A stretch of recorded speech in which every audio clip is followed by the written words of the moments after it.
same seasons. Ozone, season 2. New year, same season, city stay frozen. Big apple pressure when you step in the ozone, man. Jets, Knicks, Giants, pinstripes, Let's orange and blue. go! Whole city locked in, yeah, they tuned in too.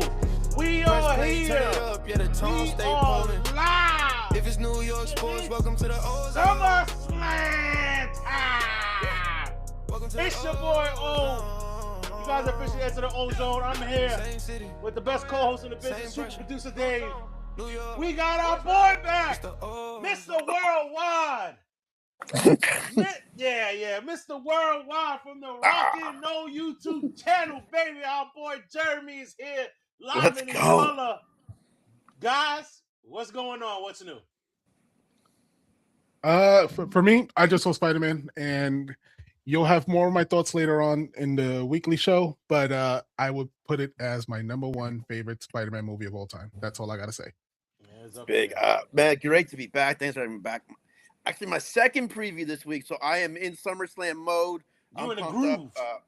I'm in the groove. Nightcap recap. Shout out to those guys have me on. Shout out to you guys. Thank you for having me on. Let's do this, man. Second biggest PPV of the year. Let's go. do it. It's the biggest. Do they still call it the biggest block party of the summer or the biggest party of the summer? But it's SummerSlam. We got to do it, y'all. You know how we do. We're going to break down night 1 and 2. We're breaking down all the matches, storylines, what we like, what we dislike, what kind of surprises. So you guys are going to want to tap in. And don't worry, we're going to be done to give you guys enough time to get your snacks, get your drinks, get whatever you partake in before the start of SummerSlam at 6 p.m. Trust me, we got you guys covered. So you don't want to change that. Remember, y'all, to hit the like, share, subscribe button if you haven't done so already. Share with your boys right now. If you are on right now and you have a friend that's into wrestling that is excited for SummerSlam, send them this link, tell them to connect. And remember, guys, we want you guys to be active on the chat. This is a conversation not between the three of us, but everybody here. Tap in. You got any questions? Jeremy's already body slamming his microphone. My You bad. already know how it goes. He's excited. But Let's talk about it. Let's get into it. Night 1, WrestleMania. Well, it is the WrestleMania of the summer. It is. And that is SummerSlam. You know what we got to do first, y'all? We are going to share the ticket. The tickets going on. Obviously, this was a slow start, a slow burn, as they would say. You look at the ticket sales, courtesy of Russell Ticks. And so far, this is the most updated numbers that we have so far.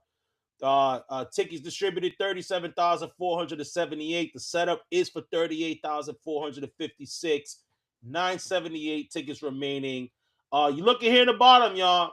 This is a big dip from last year's, which was in MetLife in New York, where they did fit over close to 51,000, close to 5,493 last year for night 1. So a major dip. Obviously, WWE has tried their best to better the ticket sales with the $25 promotion.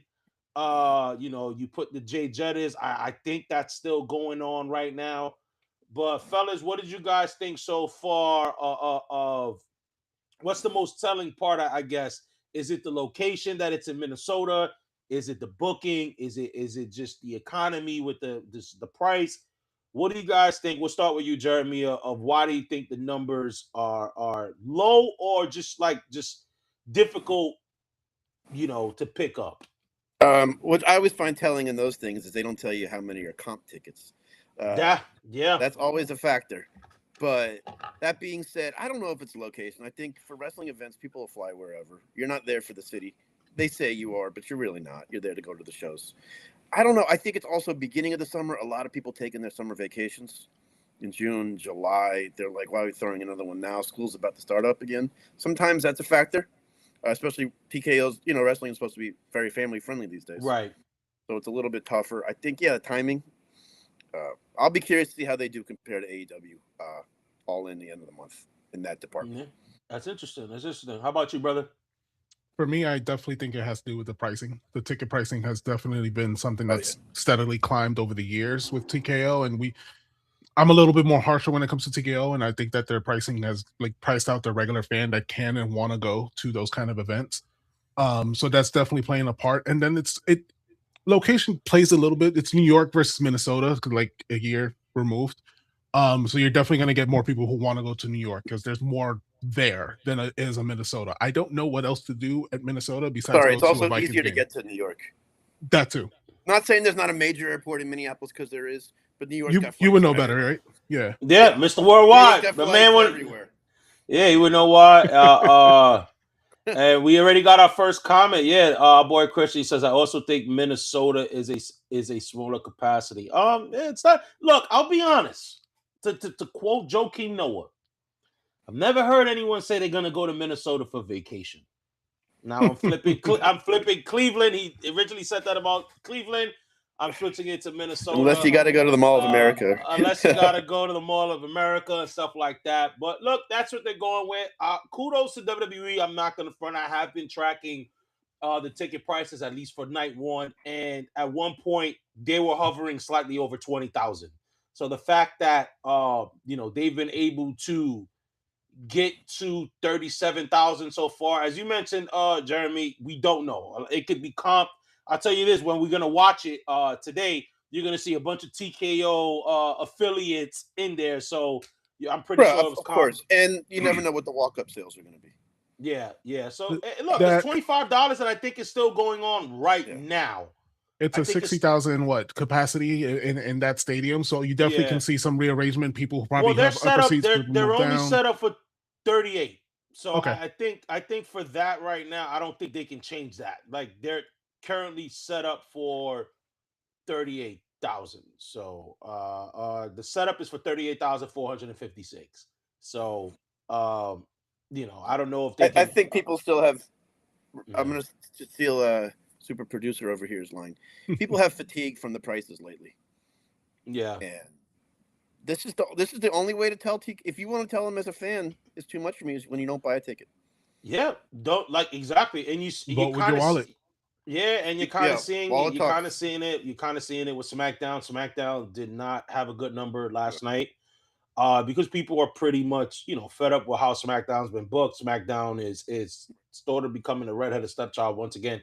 But just came off one of the worst go-home shows ever on Raw.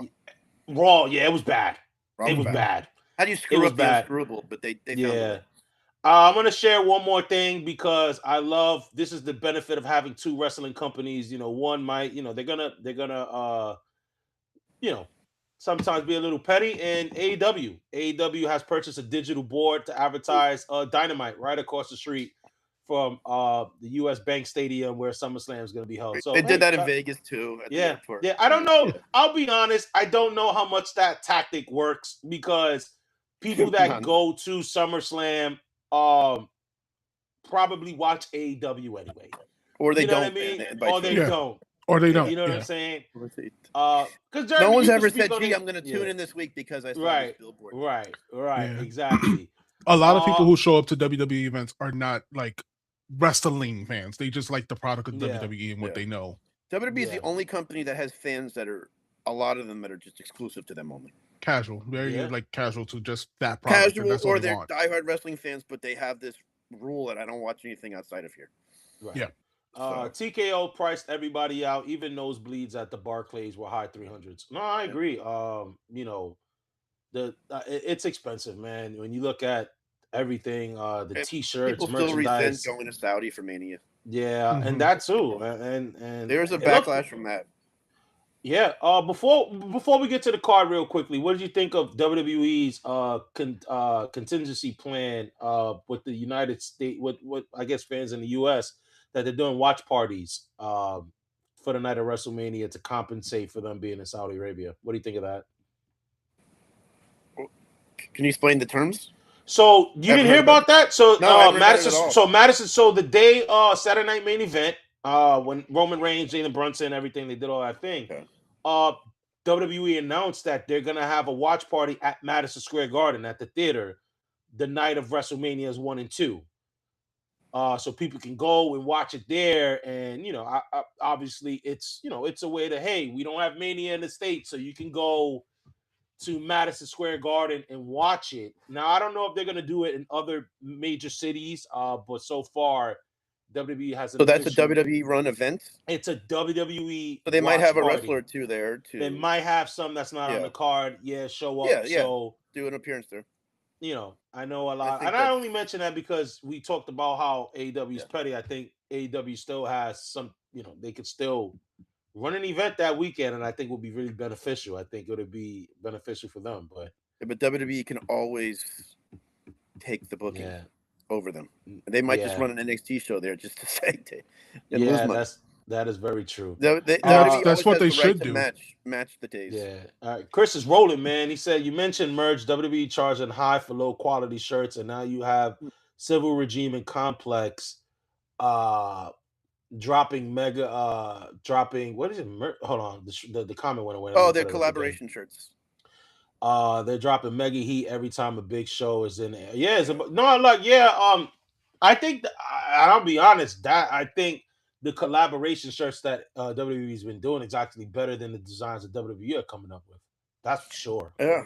I like these with WWE shirts now. They're comfortable. Yeah. But that's more of a Fanatics thing. You know what I mean? As far as their shirts go, unfortunately, that's just more of Fanatics quality control. It's not WWE, unfortunately. But that's an AEW effect too, because remember AEW used to make fun of them for that. Yeah, but let's get into the card, y'all. Let's talk about obviously, guys. When we're going the match in order, we don't know what's gonna open, what's gonna close, but we're gonna talk about a heavy hitter in night one, and that's gonna be Brock Lesnar, Obafemi, Hell in a Cell. Not sure if that's gonna open. I know it opened. They opened WrestleMania when they fought. I think it would probably be wise for it to open night one. I'm gonna just post night one's card right now, just so people can just see what's going on. But right now, we got Brock, Oba. We'll start off for you, Jeremy. Man, you're the guest. What do you think of this match? Brock, Obafemi, Hell in a Cell. I would assume Hell in a Cell was always like the ending. It's the period of a program. But what's your thoughts? Are you about this match? Do you want to see this match? Let it rip. Oh, I appreciate once again being the guest here. I've gone 100,000 different ways on this match. I thought this was the perfect opportunity for Roman and Oba. Maybe I'm sounding petty there, because Oba was on a nuclear type rise, and then he wins King of the Ring after losing to Brock. I understand it's Brock's hometown. It makes sense for Brock to go out against the guy he really likes. Apparently, behind the scenes, he really is spending a lot of time with Oba, mentoring him. So, sorry, did I give away the business, brother? But that being said, I think we'll have comments for that. I'm curious to see if Brock goes in there like a house of fire, like this is my last match. But the thing is, they said Brock gets to do what Brock wants to do. If Brock wants to announce his retirement and come back in 2 months, they're not going to say no. Right. So I'm excited. I think Punk and Cody said they were opening. They announced the opening match. That's what someone told me, that Punk and Cody announced. Oh, okay. On either ESPN or somewhere, that this was the opening match. I thought they ruined the go home segment with those two the other night. Yeah, was so dumb. We don't have to get into that. I don't understand why. But you want to have a trilogy, this is a heck of a way to end it, if I'm making sense. It's Oba's time. It's Oba's time. Brock, pass the torch just like you did at Mania. We got a comment here. And then I'll go to Dave real fast. Hold on. This is the old one. No, right here, Chris. Oba, and I'm assuming he meant Brock. Definitely shouldn't open. He'll be in the cell. Should be the ending. So he's siding with you, Jeremy. Our boy Chris. Dave, what do you think? I know we've spoke about this in episodes in the past of how we feel about Oba and Lesnar, but just reiterate or have your mind changed, brother, on this match. I mean, I'm looking forward to the match because Brock and Oba, they put on a performance every time they're out there. Like, that's not what I'm worried about. Brock is I would say he's probably the closest to Mr. SummerSlam. Like, he's had his moments. He was the youngest champion there. He's had matches with CM Punk, Suplex City, when he came back 24 years ago was that match. Suplex City started there. Yeah. No, it started at WrestleMania. Well, it started, in WrestleMania, but the squash of John Cena took place at SummerSlam. Yep. 100%. Yeah. And then the ring flip. So Brock has had his moments, and I think this is one of those moments again with Brock, and I think putting more of Oba officially on the stamp. I am interested because the last time that they did square off, that was in the opening hour that was given away free by ESPN. And now that's not happening this year. So I definitely think it's the one that's closing this one. And I mean, I'm not upset about the match. I'm more upset about the just putting this title to the sideline. I feel like I would have loved to seen a Brock versus Oba for the champion, like Oba being champion, and then facing Brock for that. I don't like it being the bookend for this this rivalry that's been going on. But Brock loves Oba. We Jeremy just mentioned it, giving away some things that we're not supposed to know. But, Backstage secrets, brother. but you know, Brock loves Oba, and I think he's going to do his best to put him over. It's going to be a hell of a match, and I expect to see some color from Brock. Look, man. I thought we got this shit in WrestleMania. I'll be honest. In Italy? I thought we got it there. Like, this match didn't need it. I'm sorry, Yeah. this match didn't need it. And I thought winning King of the Ring was okay. Like, he's done, and now Oba goes for the title. I'm more on the lines with you, Jeremy. I really thought that Oba will be contending for a title in this event, especially when Sammy beat Cody. I'm like, oh yeah, this is definitely Oba. It's gonna get. They're gonna find a way where Brock beats Sammy or something like that. If they would have done, Sammy would have found a way to lose the title, which he did. But he'll find a way to lose the title, and that person is gonna then lose to Oba Femi. I'm gonna be honest, man. You know why I'm not crazy about this? Because okay, Oba wins, retires Brock. The last thing going is gonna be Brock Lesnar getting his farewell.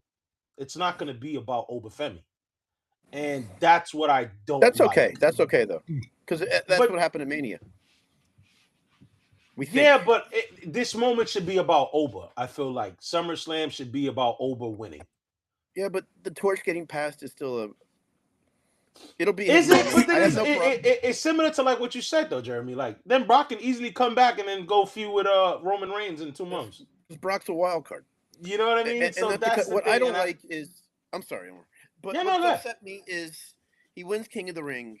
What should have been the stipulation was kind of like Shawn Michaels, Owen Hart, where you say, okay, you can have this match, but if you lose, you give your title shot to Brock or somebody. If you win, you get to still go on for the title. So you want a stipulation is what you wanted. No, but he shouldn't have lost his title match. And what upset me was after Mania, they teased the Roman and Oba in the post. Right. And Roman said, yeah, let's see how you do this summer. I might be waiting for you. Yeah, and the fans went nuts over that. Yeah, I'm gonna be honest. I think they should have done it now.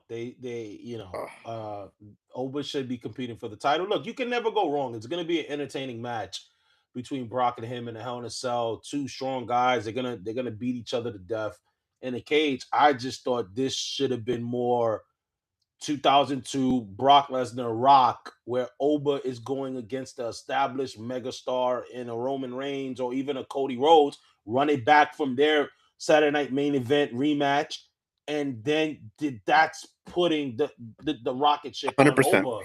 You know 100%. What I mean? That's the only thing that I wish we were seeing with that. We got another. And comment. Omar's and Oba is as we haven't had this in a long time with someone who is such a. Hate to use the word can't miss star, but you got to work really hard to not make this one work. Right? Yeah. This is what Christian said. He said, my only concern is with Oba. If you make him a destroyer like Brock, can he be as entertaining as Brock? Well, I'm gonna be honest. I think. Well, correct me if I'm wrong, guys. Brock Lesnar was. When he first came, he did show. You know what? Never mind, because he did show personality, especially when he was feuding with Eddie Guerrero. I was gonna say Brock didn't show much, but that was later on. That was still like what 3 years after. Like 3-4 years after. Yeah, so there you go. Yeah. So it still took time for Brock to be, why they had to give him Heyman, exactly. So there we go. I was gonna say that, but I thought you guys would have fought. Whoa, he was all right. So exactly that proves the point I was going to make. With Brock, it was no talking. Right. So I think Oba is good now. I think Oba can handle his own. And the strut does a lot of talking. The strut is right. The strut fans love it. I do it when he's coming out. I'm in the living room, like, you know what I mean. So But all right, y'all. We talked about it. Who's going over? I'll go first. Obviously, I think this is a farewell to Brock. The send off. Obviously, we all know that when a guy's going out, you go out on your shield. You pass the torch. So I'm going Oba. Oh, Jeremy. me? Okay, no problem. I got Oba as well. Maybe it means something for Brock to have his match in Minnesota. Yeah. So I think so. And remember, we forget what Lesnar is. He's the type of guy that if he's not main eventing, he likes to go first. Right. So, right. I'm gonna go with Oba as well. He wins this match, and my only hope is in this match, if when Brock loses, it's not so much the all right he's retiring moment in the ring. Like save that for another night. I would love it to just be Oba won, and that's it. Yeah. So no gimmicks, no like no putting the gloves yeah. in the middle of the ring, like because we already thought he was supposed to retire before, and right. cool, I you thought he moved the was done in storyline Mania. on. yeah, you But- kind of pissed on a time-honored tradition if you Yeah. think about it. Yeah. I would have liked it if he done that too, because Undertaker did the same. Like he put his boots in the middle of the ring, and then he But- came back and fought again. Oba So it's can like- leave the ring for him, and he can do a wave and leave. Yeah. And people clap. I Yeah. think that'd be cool. Yeah. I deserves that just don't moment want in that his- moment. Yeah. Yeah, Yeah, he let's- can do a look up and leave and have his moment in his Right. home state. Right. But that's where it ends. I agree. Yeah, But guys, Brock's not the type of guy that wants a tribute show. Yeah, we got 12 on the chat, y'all. We got 12 on the chat. Be active, Nice. y'all. Let us know. Let us know what you guys are thinking. Oba, Brock. Let us know. But we got to move on. We got 2 nights. Hold on. We got one more. Chris is on a roll. There we go. This is what we want to see, Chris. This is what we want to see from everybody. Tap in, y'all. Oba, but give us a match. Suplex him. Suplex City him a little bit. Okay, so yeah, you want to see more balanced match. Don't want to see. I can see that. Hell in a Cell, they're gonna beat each other. They're gonna beat each other up. Yeah, it won't be beat quick. Each other up. Yeah, it won't be. No. Let's go to the probably the most least entertaining match of the card. That's the Bella Twins. I'll be honest. Let's call a spade a spade. It's the Bella Twins versus Fatal Influence, Jace Jane, Fallon Henley, and Laney Reed. It's the Bella Twins and Paige. My bad. So it's a six woman match. I'll be honest.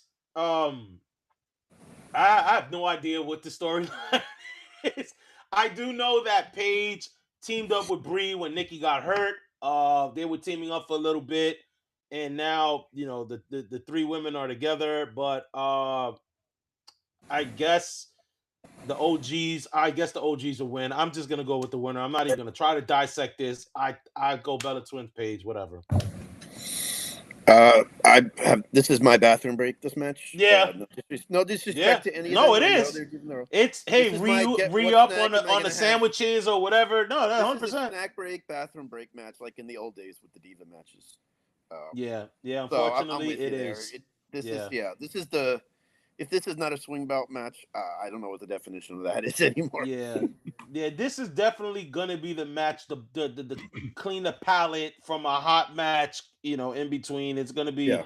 I could easily see it being the second match because it needs that palate cleanser, and then before you get to something else. But Dave, look, Nick, the Bellas and Paige are from an era that I really fell off from wrestling, and I could care less for that time. So I don't care to see them. So just like you, Jeremy, it's a bathroom break. I'm probably fixing the hookah, and just that's your time. That's your time yeah. to re-up on your snacks or whatever. recharge. Yeah, just walking away from that one. I probably won't be entertained watching it, so I'd rather just walk away.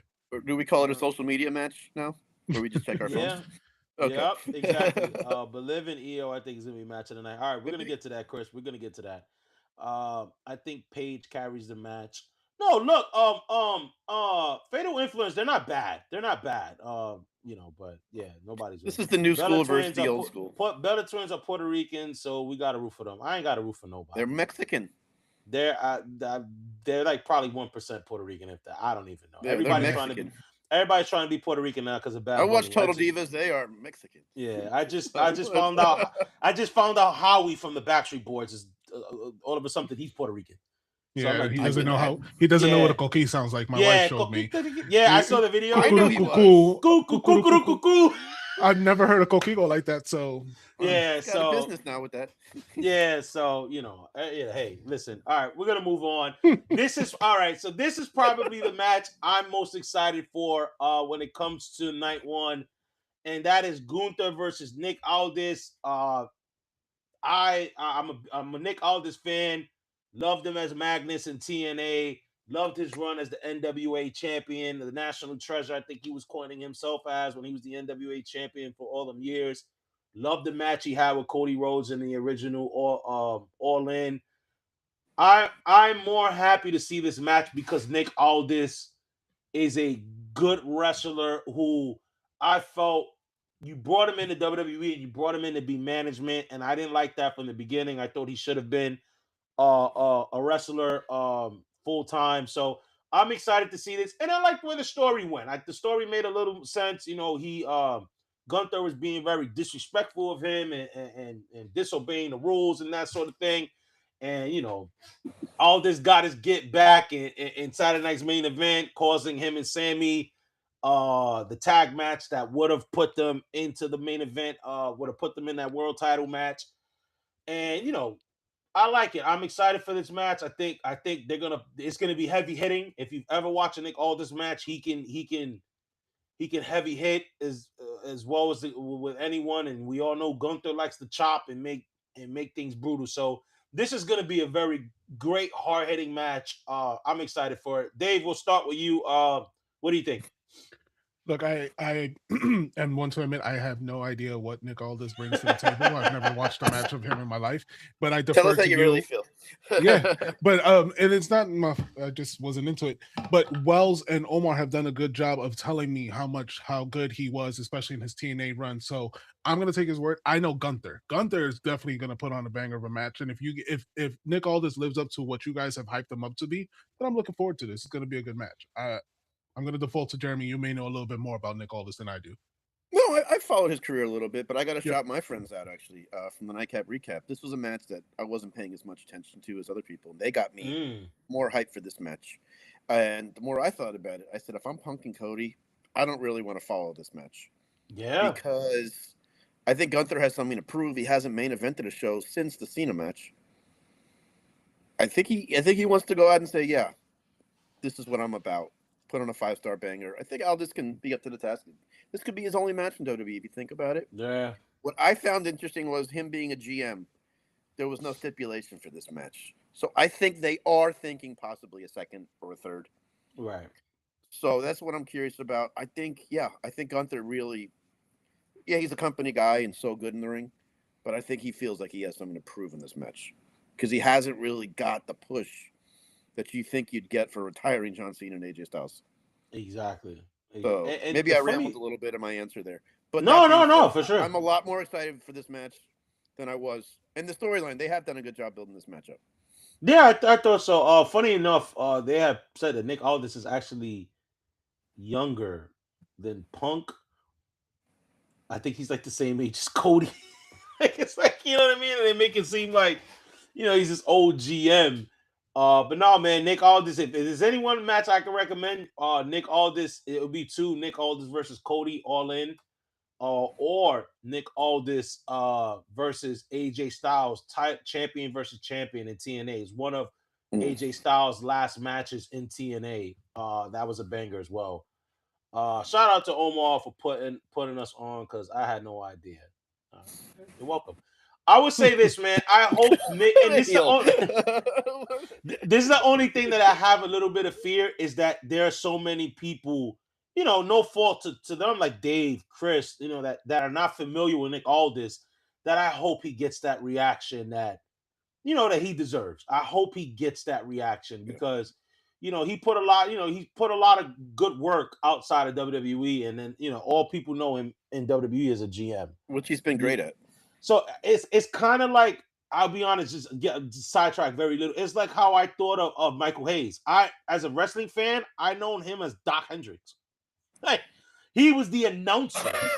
You know what I mean? Wow. So like growing up and you hear people talk about Michael Hayes, I'm like, oh wow, Michael Hayes is he's one of the great. But when I watched wrestling as a kid, the 90s, he wasn't that. He was Doc Hendricks, the announcer, who put that face when Austin said, "I just whipped your ass," and we had no idea. You know what I mean? Not comparing Michael Hayes to Nick Aldis, but it's kind of like got that kind of feel where I think a lot of people just know Nick Aldis as the GM and not know him as a good wrestler. No, and if you needed a little more incentive to get ready for this match, watch his interview with Chris Van Vliet when he started. Yeah, I heard I'm it the last first night. one I heard to it call last out night. fake Yeah, tears with people.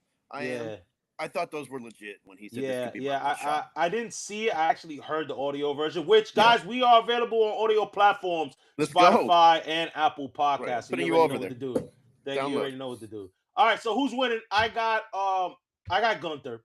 It just makes more sense. Like obviously Nick Aldis' moment is getting in that ring, but I got Gunther winning the match. Jeremy, what about you?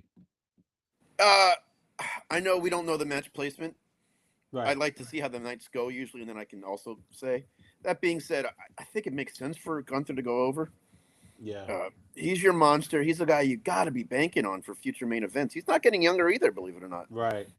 I think it's Gunther's night, unless you're going to string this out some more and he gets some crazy win that you didn't see coming. Yep. All right, Dave. Yeah, I got Gunther in this one as well. Makes sense. And if there's a trilogy, then you see Aldis winning later. But for now, I got that as a Gunther winning this one. And I think you know what? Now that we talked about it, and you mentioned the stipulation thing, Jeremy, I would hate for this to happen because I'm pretty sure Nick Aldis probably wouldn't be on board. I can definitely see this playing off, and it ends up he retires Nick Aldis. Yeah, and it's another. You know what I mean? GM, but retires the GM and stuff like that. I can see that happening. I can see that too, where Aldis gets some crazy win. Yeah. And Gunther teases him a lot, and then they say, "Okay, I'll give up my GM spot to get a rematch with you." Chris said he's running with the general manager. Okay. So Chris is going with Nick Aldis. You can make a case for that. You really could. Guys, we got 11 on the chat, man. Let's be active. Let us know in the comments below. Let us know in the chat, man. Interact with us. Who you guys don't let Chris do all the work. Don't let Chris do all the work, man. Carrying the team. Yeah, he's carrying it right now. He's Bret Hart. He's calling the match, and you guys looking like Bill Goldberg. You guys are just hanging over like, come on, we got 11 on the chat. Be active. Let us know. Speaking of Bret Hart carrying SummerSlam 92. That's right. That's right. You already know Bret Hart, the greatest wrestler of all time. All right, so we're gonna move on to the next match that I'm gonna be honest. I love most of the participants in this match, but I'm not happy that this is a match. And that's the 6-man, the Bloodline, the Usos and Jacob Fatu versus LA Knight, Royce Keys, and Solo Sikoa. We'll start off with you, Dave. Because we've been very opinionative about the booking of a lot of individuals in this match on our weekly episode, which we are weekly every Wednesday, 8 p.m. live on YouTube. So, brother, start it off. What do you think? What do you think of this match? I hate this. I hate this for everyone involved. Fatu is coming off of of his year, right? This is the year that he should have skyrocketed and been in one of those like title picture often. You know, the guy up there. The Usos, the fact that we're back at we're back to the Bloodline, and this is where we're running that back. LA Knight, a guy who we also feel should have gotten a push and should be in the spotlight picture very often. At least show us something from him. Solo Sikoa, somebody who is on the cusp of being babyface, and the crowd is behind him. The guy is hilarious on the mic. Great. He's doing amazing work with what he's doing. I'm glad they stripped him of whatever he had going on with his bloodline, but he's doing amazing work. And then Royce Keys. Royce Keys is someone who I feel like the ball has dropped immensely with this guy. I know he's been asking for more work, and he's putting in the work, but it's just not translating as much as probably we would have liked to seeing him come from AEW to here. So I don't like this match put together. I'm not a fan of it. I'll be honest. What do you think, Jeremy? I'm with you a lot there. I mean, to break it down, it seems like a match kind of thrown together, which the matches fans tend to not. Fans don't like that. You think? LA Knight, we know, is the guy who in the build-up does fantastic, is great on the mic, and then sometimes in the match just doesn't deliver. That's why I don't think they've pulled the trigger on him to be the top guy. Solo's done some great work for this match. Jacob's a star. We know that. This is a match I'm really indifferent about. Like, I'm fine either way. The only thing to me that would not make sense was if LA Knight's team goes over, Jacob takes the pin.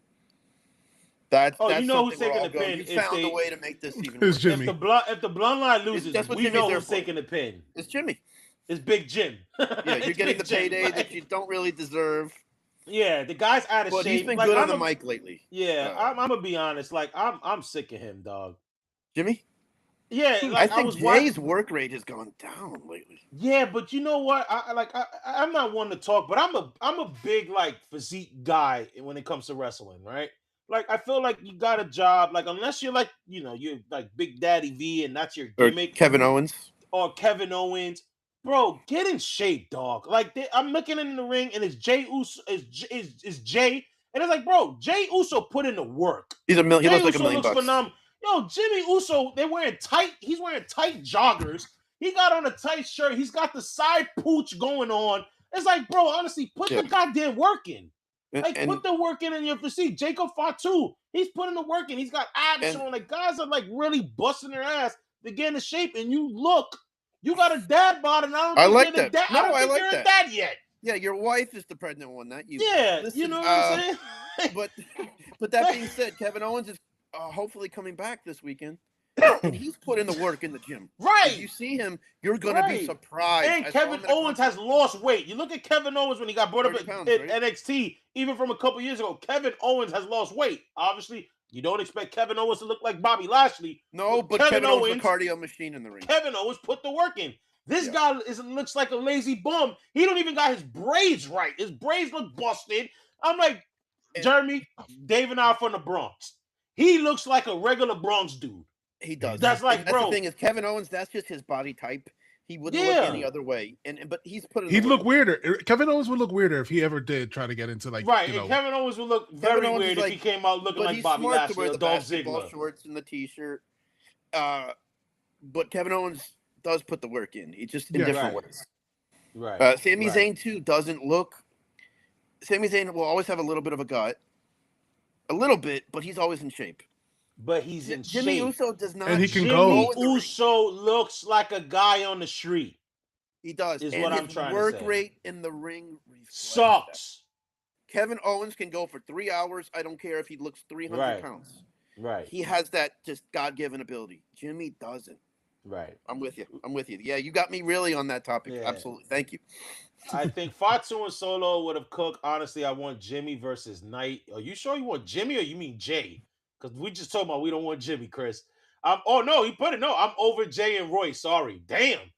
Jimmy? No, Jimmy can pack bags. I don't know how you could be over Royce when we haven't gotten much of Royce. I don't know. That's the part I'm lost on. And that's the thing. If I'm Jimmy Uso and I'm in this match, and look at Jacob Fatu, he never looked this good 5, 6, 7, 8 years ago. Right. Jacob Fatu has got in crazy good. They had I don't know who I heard it from. They talked Jacob Fatu into coming out without a t-shirt because they're like, dude, you got abs, man, coming in. You worked hard. Show because Jacob Fatu was still wrestling the shirt. It's like, bro, like, you know what I mean? Like you look like $1 million now. If I look like Fatu, I'm going everywhere. We're in Florida. A lot of these Samoans don't have the abs and the Roman Reigns look. They're just big husky dudes. Look, man. Jacob looks great. Look, I'm not one to say, but I got the Jacob Fatu busting out, and the minute I can wear something and show my little 2 pecs, I'm with it. So I'm Team Jacob Fatu. We're gonna get you a crop top, bro. We're gonna get you a crop top. You see your family members do it. Why aren't you motivated? Right. You know what I'm saying? Like I don't want, but I'll say this: I'm with you guys. I wish Jacob had a solo match. I wish LA had a solo match. And I'm a big Royce Keys guy. I was a big Powerhouse Hobbs fan in AEW. I do not like the way he's been booked. A couple weeks ago pissed me off. He even lost a one-on-one match to JD McDonough. And I'm like, what are we doing? This guy's supposed to be, this badass from Compton, which he is personally. And I don't want to talk, He's from Oakland. From Oakland and this badass from Oakland. And then you got him looking like a punk. You know what I mean? And I don't know what it is. I appreciate that he's getting this moment. He's getting a SummerSlam moment because you got amazing talent that are not on this card, either night 1 or 2. So I guess that's good for him. It's a payday.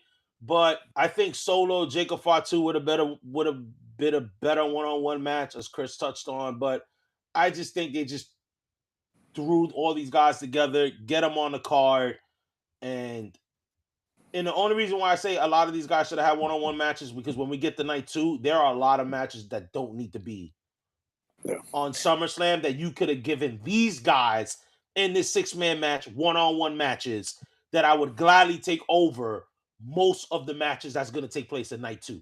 And at night, you know what I mean? So that's my thing.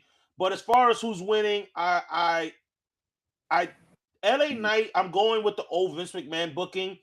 LA Knight, Royce Keys, and Solo has been getting the best of the bloodline in the last couple SmackDowns or so. So I think the bloodline ends up winning the match.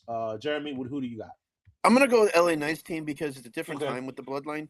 Because it used to be Roman would basically send the message to them, "You better win and not let me down." Right. We don't have that pressure anymore. Not pressure. Let me phrase that. That where you kind of felt the bloodline was definitely going to go over because of the Roman effect. They don't have that effect going into this match these days. If LA Knight doesn't go over here or something, I agree. This match just doesn't. It just seems so thrown together. It's hard to pick, and I don't think it's one of those things that's going to move the pendulum. Either way, if LA Knight pins one of the Usos, it's not going to affect Jacob's stock. Right. Right. So yeah, I guess I'm going to go LA Knight team. And just create more friction between him and Solo. I still don't trust you. And Yeah. Royce, I still don't trust you. Yeah, I agree. Dave? I'm gonna lean with the side of LA Knight's team as well. The only thing I don't know, there's something in the back of my mind that's telling me like what's up with Solo and this whole bloodline thing? Like, pew pew. That was funny. Pew, that pew, was pew pew pew pew. That was funny. I just hope promo was great where he turns over. Like I just don't want to see that. That's the only thing I'm like in the back of my mind. Like, could they pull that trigger and have Solo join the bloodline? But I'm gonna go with LA Knight's team. All right. So I think this is the first one where I think we all agreed on the first couple matches. This is the first one we're a little off there. All right, so let's get to Chris's favorite match. Chris is on the chat. Guys, remember, like, share, and subscribe if you haven't done so already, y'all. And tap in with our boy Jeremy, man. He's got the Rock and Roll page that is rocking. His info is in the description below. Obviously, guys, his YouTube page is phenomenal. This man is I'm telling you, man, I call him Mr. Worldwide. This guy is everywhere. Just posted up a UK vlog the other day.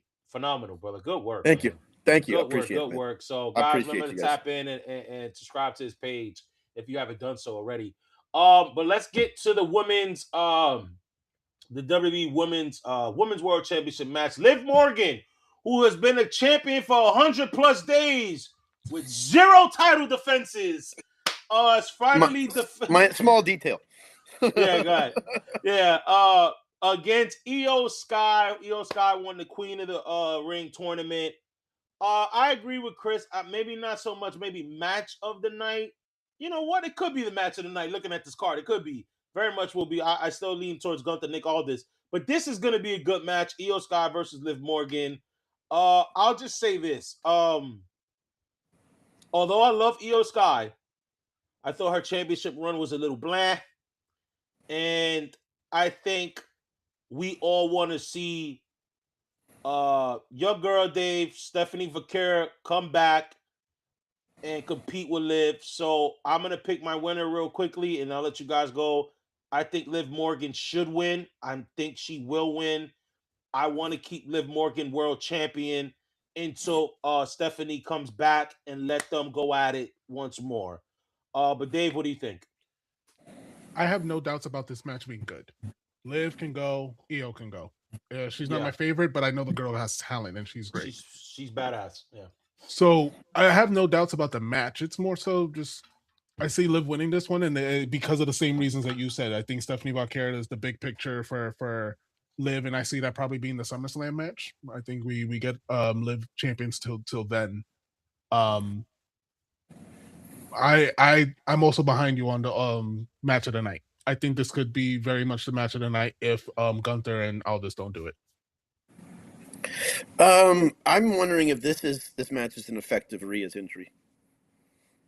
I would have thought Liv Rhea would really sell some tickets. That being said, Io, I'm not calling her a fill-in in this match. I just the build-up has not been great for this match. I love Liv. I think she's going to be the next breakout star from WWE in Hollywood.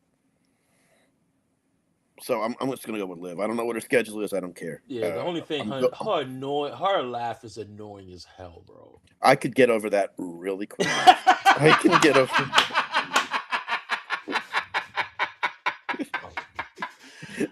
So Liv Morgan, let's go. I think most people can. It's just I'm watching Unreal and she does the and I'm just like, oh my god. Yeah, and she's the type that if she knows it's sometimes annoying you think it's a gimmick and you're like, no, I think she's like that in real life. But that's funny, Jeremy. That is funny. I can get over that real quick. I can get over that real quick. Oh man. You never know what I might say. Yeah. Chris, come on, pick a winner, man. You talking about I'm torn. I love both of these girls. Pick a winner, man. Pick it's a wrestling. winner, Chris. Don't take it personally. Pick a winner. He goes, Io and Penta shows you how much Io cooks, but she's a baby face here. Penta. Yeah, they've had a match way back when. And like Io versus Penta? Yeah. Oh, I need to see that. Not in WWE. No, obviously I know that. I need to see that. Like Japan? I need to see that. I need to see that. I'll send the link to you guys after this. No, Io is I need to see that. Like, man. Like your girl. I remember watching an Asuka match where she went against some dudes in Japan, and I felt bad for Asuka because they were chopping the shit out of her, like, and she was eating them crazy. Chris said he is rolling with Liv. I think. All right, so we all got Liv Morgan in the fold. All right, y'all, we've gotten to the main event. The WWE Championship is on the line. The champion CM Punk is defending against the Golden Child, the American Nightmare, Mr. Cody Rhodes. Jeremy, we will give you the floor.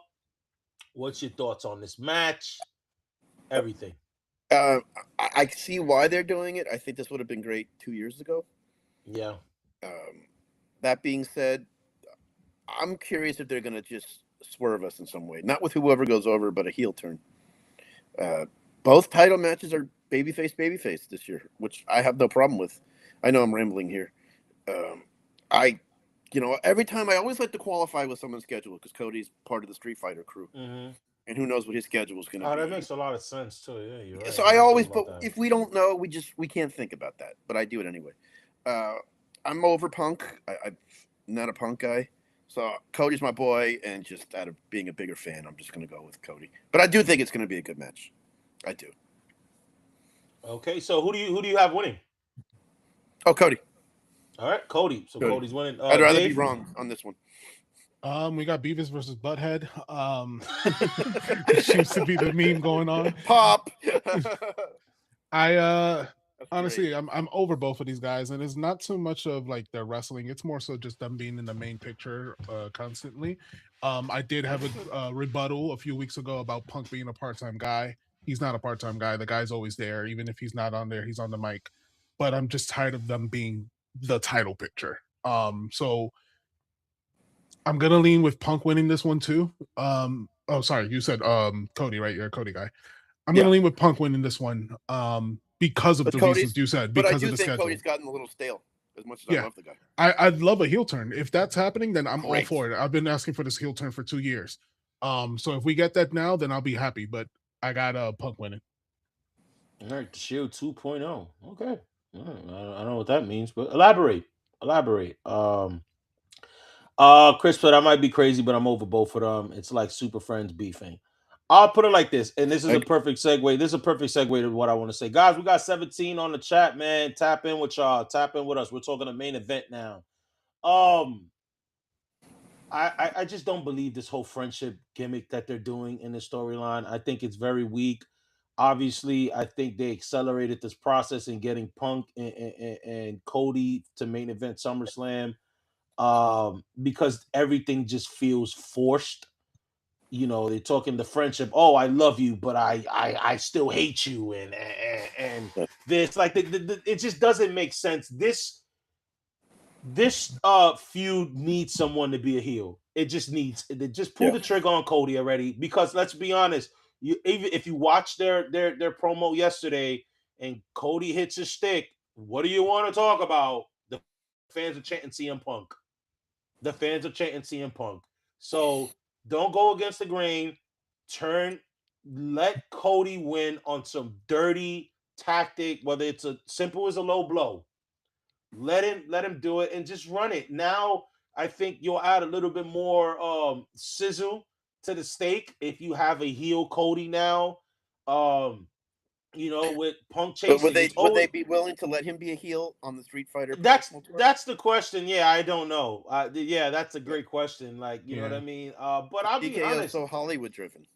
Yeah, but the thing is now they're so like the curtain is pulled back so much they don't even care. They'll have Cody do babyface promos and Good Day America and then tell the fans that they're fat and suck on TV. I would And say Cody can sell it too. the Yeah, problem. like so.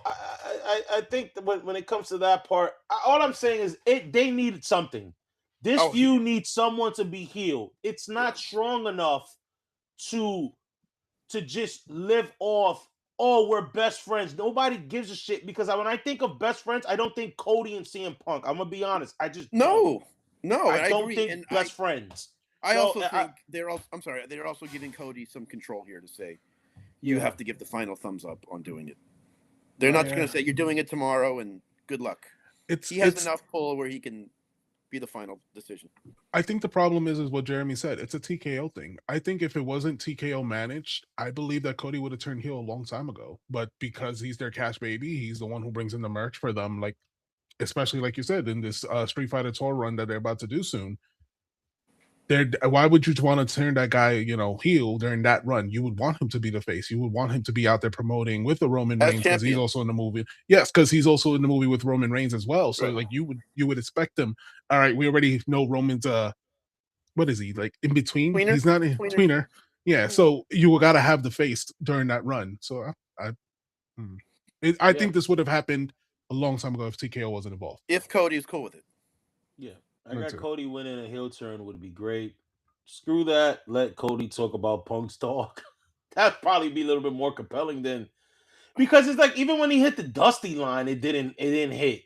Like, bro, how many times people are gonna bring up Dusty in a Cody feud? Yeah, and Oh, and Cody no sold it. right, yeah, he knows so. The only thing I say is this, and this is where And Punk, sometimes, I'm sorry, Punk did that also with Roman in his right, situation. yeah. So it's The like only going to the thing that well. would be kind of cool, but I doubt it. I think is more of a fan booking. Is that when he said that, Cody brought him back and kind of said, "I'm gonna have the last word" or something, and did something like this or whatever, or I don't know. He did like a hand gesture, and some people, the IWC on Twitter, realized he made the same hand gesture that The Rock did, with Cena or something like that, and they're like, "Wait a minute, is this?" Maybe Corporate. a call back, right? Where now Cody's gonna turn and join with The Rock or whatever and stuff like that. I don't think that's the case because obviously The Rock is filming for Jumanji or they're filming or whatever it is, but he's gonna be doing the press junket for that pretty soon. So I don't know how that's gonna work, but this needs a heel run. This needs something like really bad.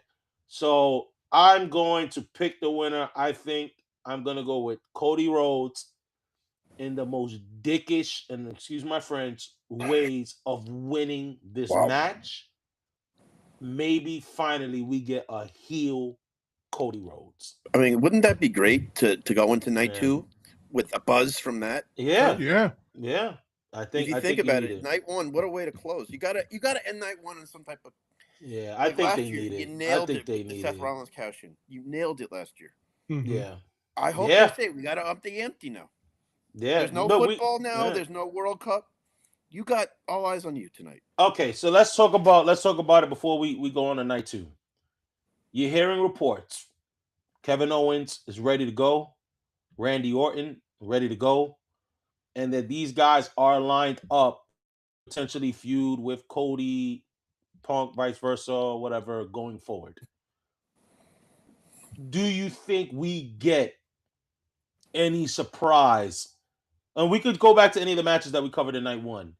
Do you think we get any surprise from this match or anything night one related to anyone returning, debuting, or whatever? Randy Orton Anyone is the one. Randy, Orton is the one that I think he could come back, but then something tells me they may save him for like a Raw SmackDown. They may save him for the week. Yeah. Well, we know we're getting Big Cass back. We know we're getting Big Cass. They've already announced that. Yeah. Yeah, I mean, I've heard the Kevin Owens stuff. Mm-hmm. It's a neck injury, so you just never know. Yeah. People, when you see him, remember who told you how good a shape he's in. Yeah.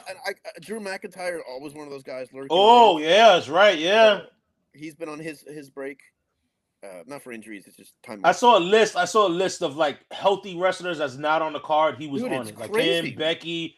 Bro, we're gonna get to that. We're gonna get to that when we're covering night 2. Yeah, we're gonna get to that because we're gonna get to that. 6 people and like 4 or 5 have been main eventers.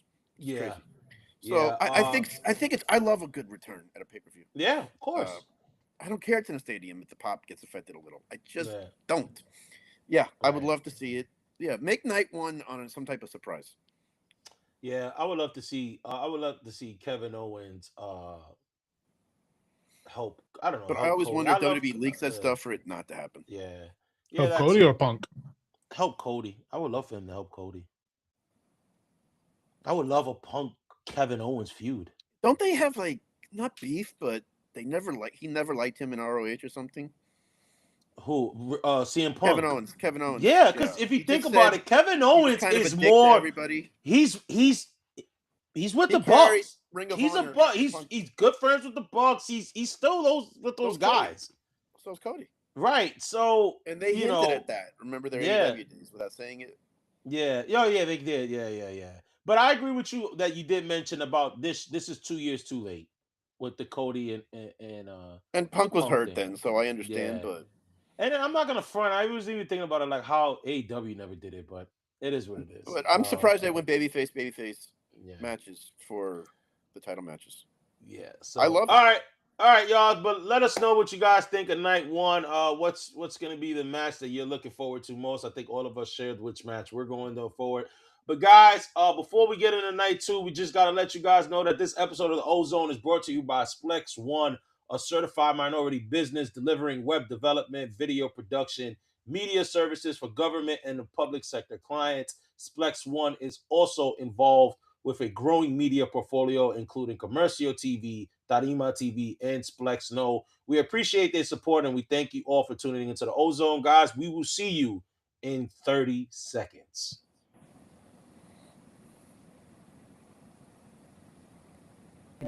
Discipline, and in New York, where progress never takes a break, vision requires clarity, discipline, and trust. We're a certified MBE partnering with city agencies, schools, and public institutions to deliver media that informs, represents, and endures. Lean in form, precise in execution. Splex One. Trusted, proven, impactful. SplexOne.com. We're your media team when it matters. Shout out to Splex One for sponsoring this episode of the Ozone. All right, y'all. So we're gonna keep it going. We are getting into night 2 of SummerSlam, and usually I share this at the end, guys. You know, I always ask you what night do you think is. This is arguably the weakest. This is one of the weakest cards I think I've seen. And Jeremy, I know that's your pet peeve, or like the cards, like, you know what I mean? If people judge the cards because, you know, well, it's like reading a book before it happens. Yeah, it's like judging a book before you read the. This is an ugly ass book cover. Then I like this night. I actually like night 2 a lot. So. Okay, so I like it a lot. Let's. Wow. Okay. All right. We're gonna get into it. Let's get into it first. Let's talk the ticket sales. We mentioned it off air. We mentioned this off air that like I was trying to find the most updated ticket sales when it came to night 2. And for some reason, I don't know. I'm going to check right now as I'm talking from WrestleTix. They have yet to update night 1. They have not updated night 1's ticket sales. since July 20th. So, guys, take this with a grain of salt. I'm pretty sure it's a lot better than what's being reported right now, but this is as of July 20th. That these are the numbers so far for night 2 of SummerSlam. Distributed tickets have been 26,811. The current setup is for 31,425, which means there are over 38,000 tickets available. 814 combo tickets available. Excuse me. I don't know what's the updated price now at this point, because they haven't updated anything yet. So night 2, Jeremy, you just shared that you're excited for this one. Me not so much, but let's get into it. We'll discuss the first match, the Intercontinental title match. This is probably the match that I'm looking forward to most right now, and that is Penta, the Intercontinental Champion, versus Chad Gable. I'm pumped for this match. Chad Gable, the hometown kid, Minnesota's own. I love the arc of his story. You know what I mean? Making fun of the culture, the luchador culture, and mocking them. You know what I mean? But eventually, turning it around and having appreciation for the culture when he lost to the Grande Americano match and he lost his mask. But just as a wrestling fan, him and Penta are gonna tear the house down. And I think Chad Gable pulls this out and wins the IC title. So Jeremy, go ahead, what do you think? I think this could end up being the match of the weekend. Yup. Big time. From a technical standpoint, from Penta doing something crazy, I think this is all culminates with. Am I supposed to get my pick here, or just what I think of the match? Yeah, you can do your pick and just go. Yeah. Okay. Yeah, I think it just makes sense for Gable to win. The hometown guy, like you said. Penta has had a great run as IC champion. It just makes sense for Gable to have his moment. It was cool seeing his boots, that he has Minnesota-themed boots for this weekend. Yeah, I think this match. I mean, some people do not realize how good Gable is in the ring. Yeah. He is unbelievable. I think it's Gable's night, and Penta has no problem doing the honors. Dave? Gable is 2.0 of Kurt Angle. Yeah. Like, he can go, and he's somebody that I've wanted pushed for a very long time. The Grande Americano thing, I thought was very dumb at the beginning, and then it turned out to be great towards the end. It turned out to be good, yeah. So Gable can go. Penta, we already know what we're getting with Penta. So this definitely, I agree with Jeremy. This could be the match of the weekend. This is definitely the match I'm looking forward to most of all of SummerSlam. So wow, I'm looking forward to a good one. Yeah, it's up there for me. It's up there. Because I think this match was announced before the Nick Aldis match. So this was number one for me as well. Obviously, Nick Aldis match moved out a little bit, but yeah, I agree. So we all got Chad Gable going over. All right, hometown kid getting the hometown title. So let's move on. The United did, and this is it. I understand night 2 is looking good. I understand night 2 you like it, but this is one of the matches that this don't need to be on night 2, and that's Trick Williams defending the United States Championship against Baron Corbin.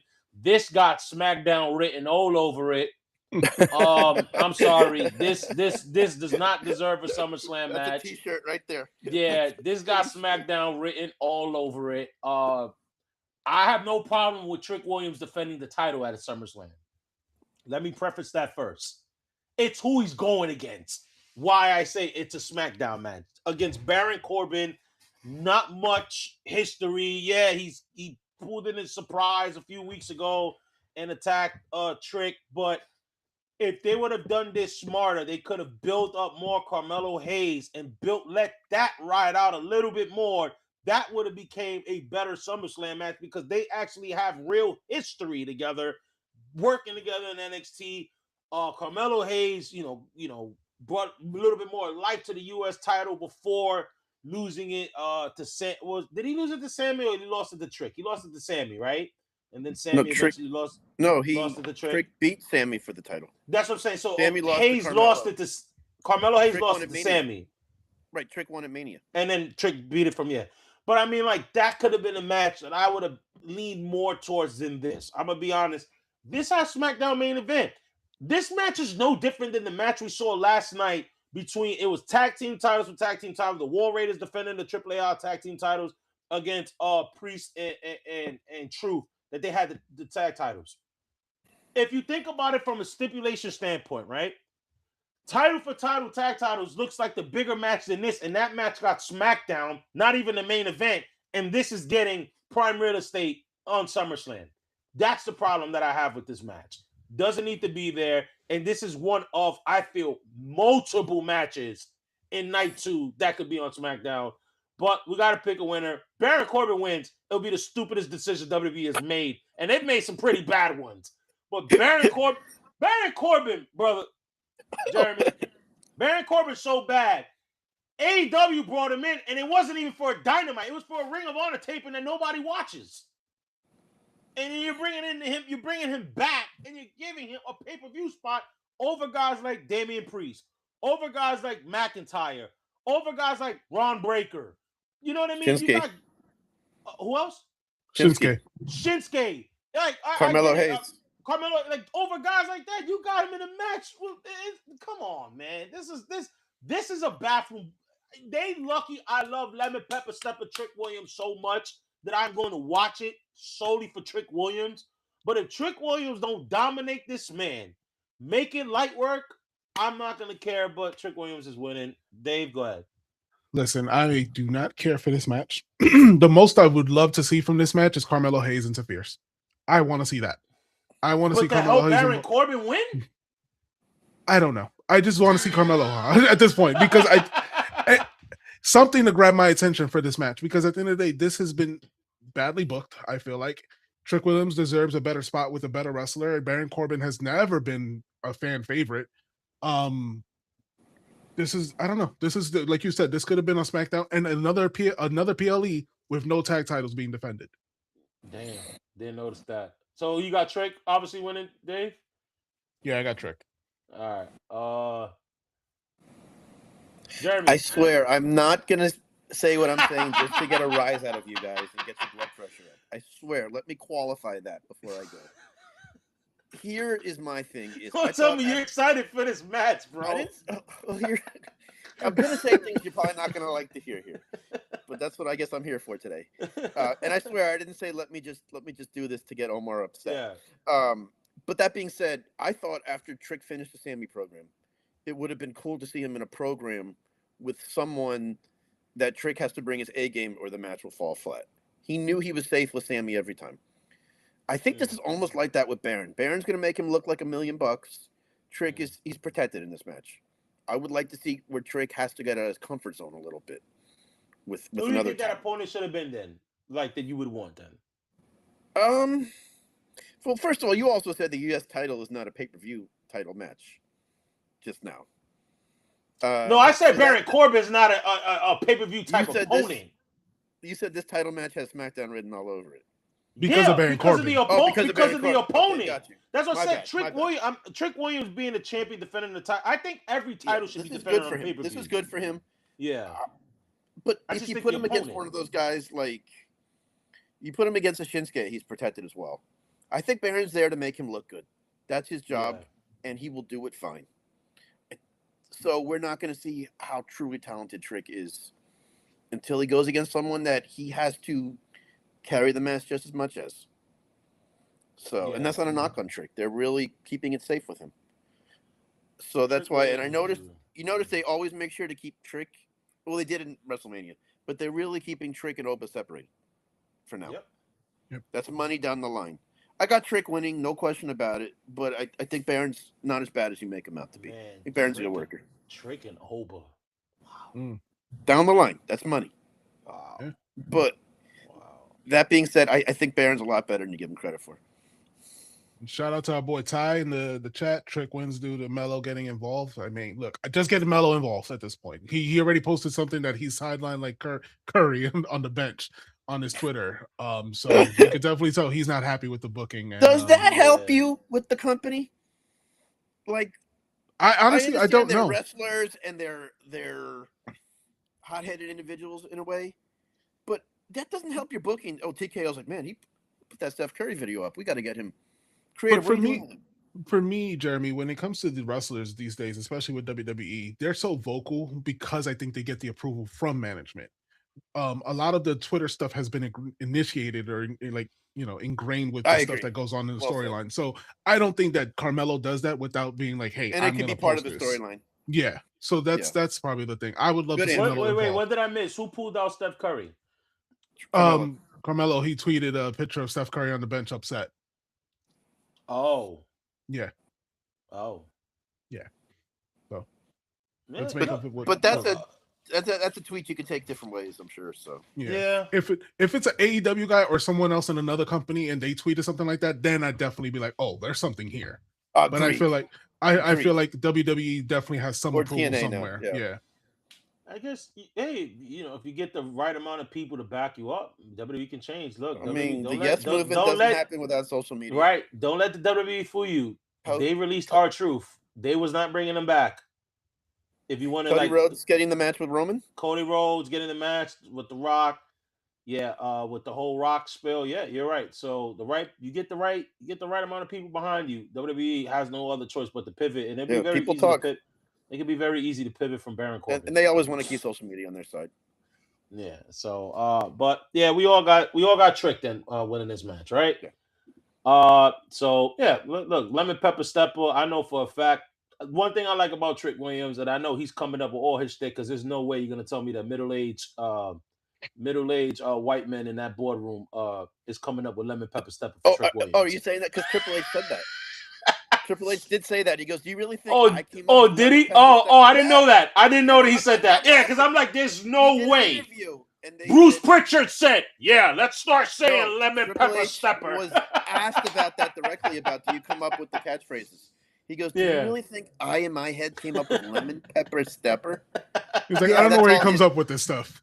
Yeah, he said that. He said that. Omar, before you move on, I just want to do a special announcement. We've just picked up 4 subscribers during this show right now. So thank you to you guys who subscribed. Thank you. We were hoping to get 350, and then we lost somebody. I don't know. Somebody didn't like us. And then numbers fluctuate in YouTube. Numbers fluctuate. And we picked up 4 here. So thank you guys for subscribing. We appreciate it. Let's go. Let's go. I hope you guys are enjoying this content. It's SummerSlam. We are previewing SummerSlam, y'all. If you are just tapping in now, we are covering night 2. But guys, you can rewind and watch what we think about night 1. We're also available on audio platforms. So if you're gonna listen to this later in your car or whatever the case may be, tap in with us. But shout outs to those the new subscribers, and shout out to those that are already subscribed. We got 20 people on the chat right now. That's great. Guys, let's go.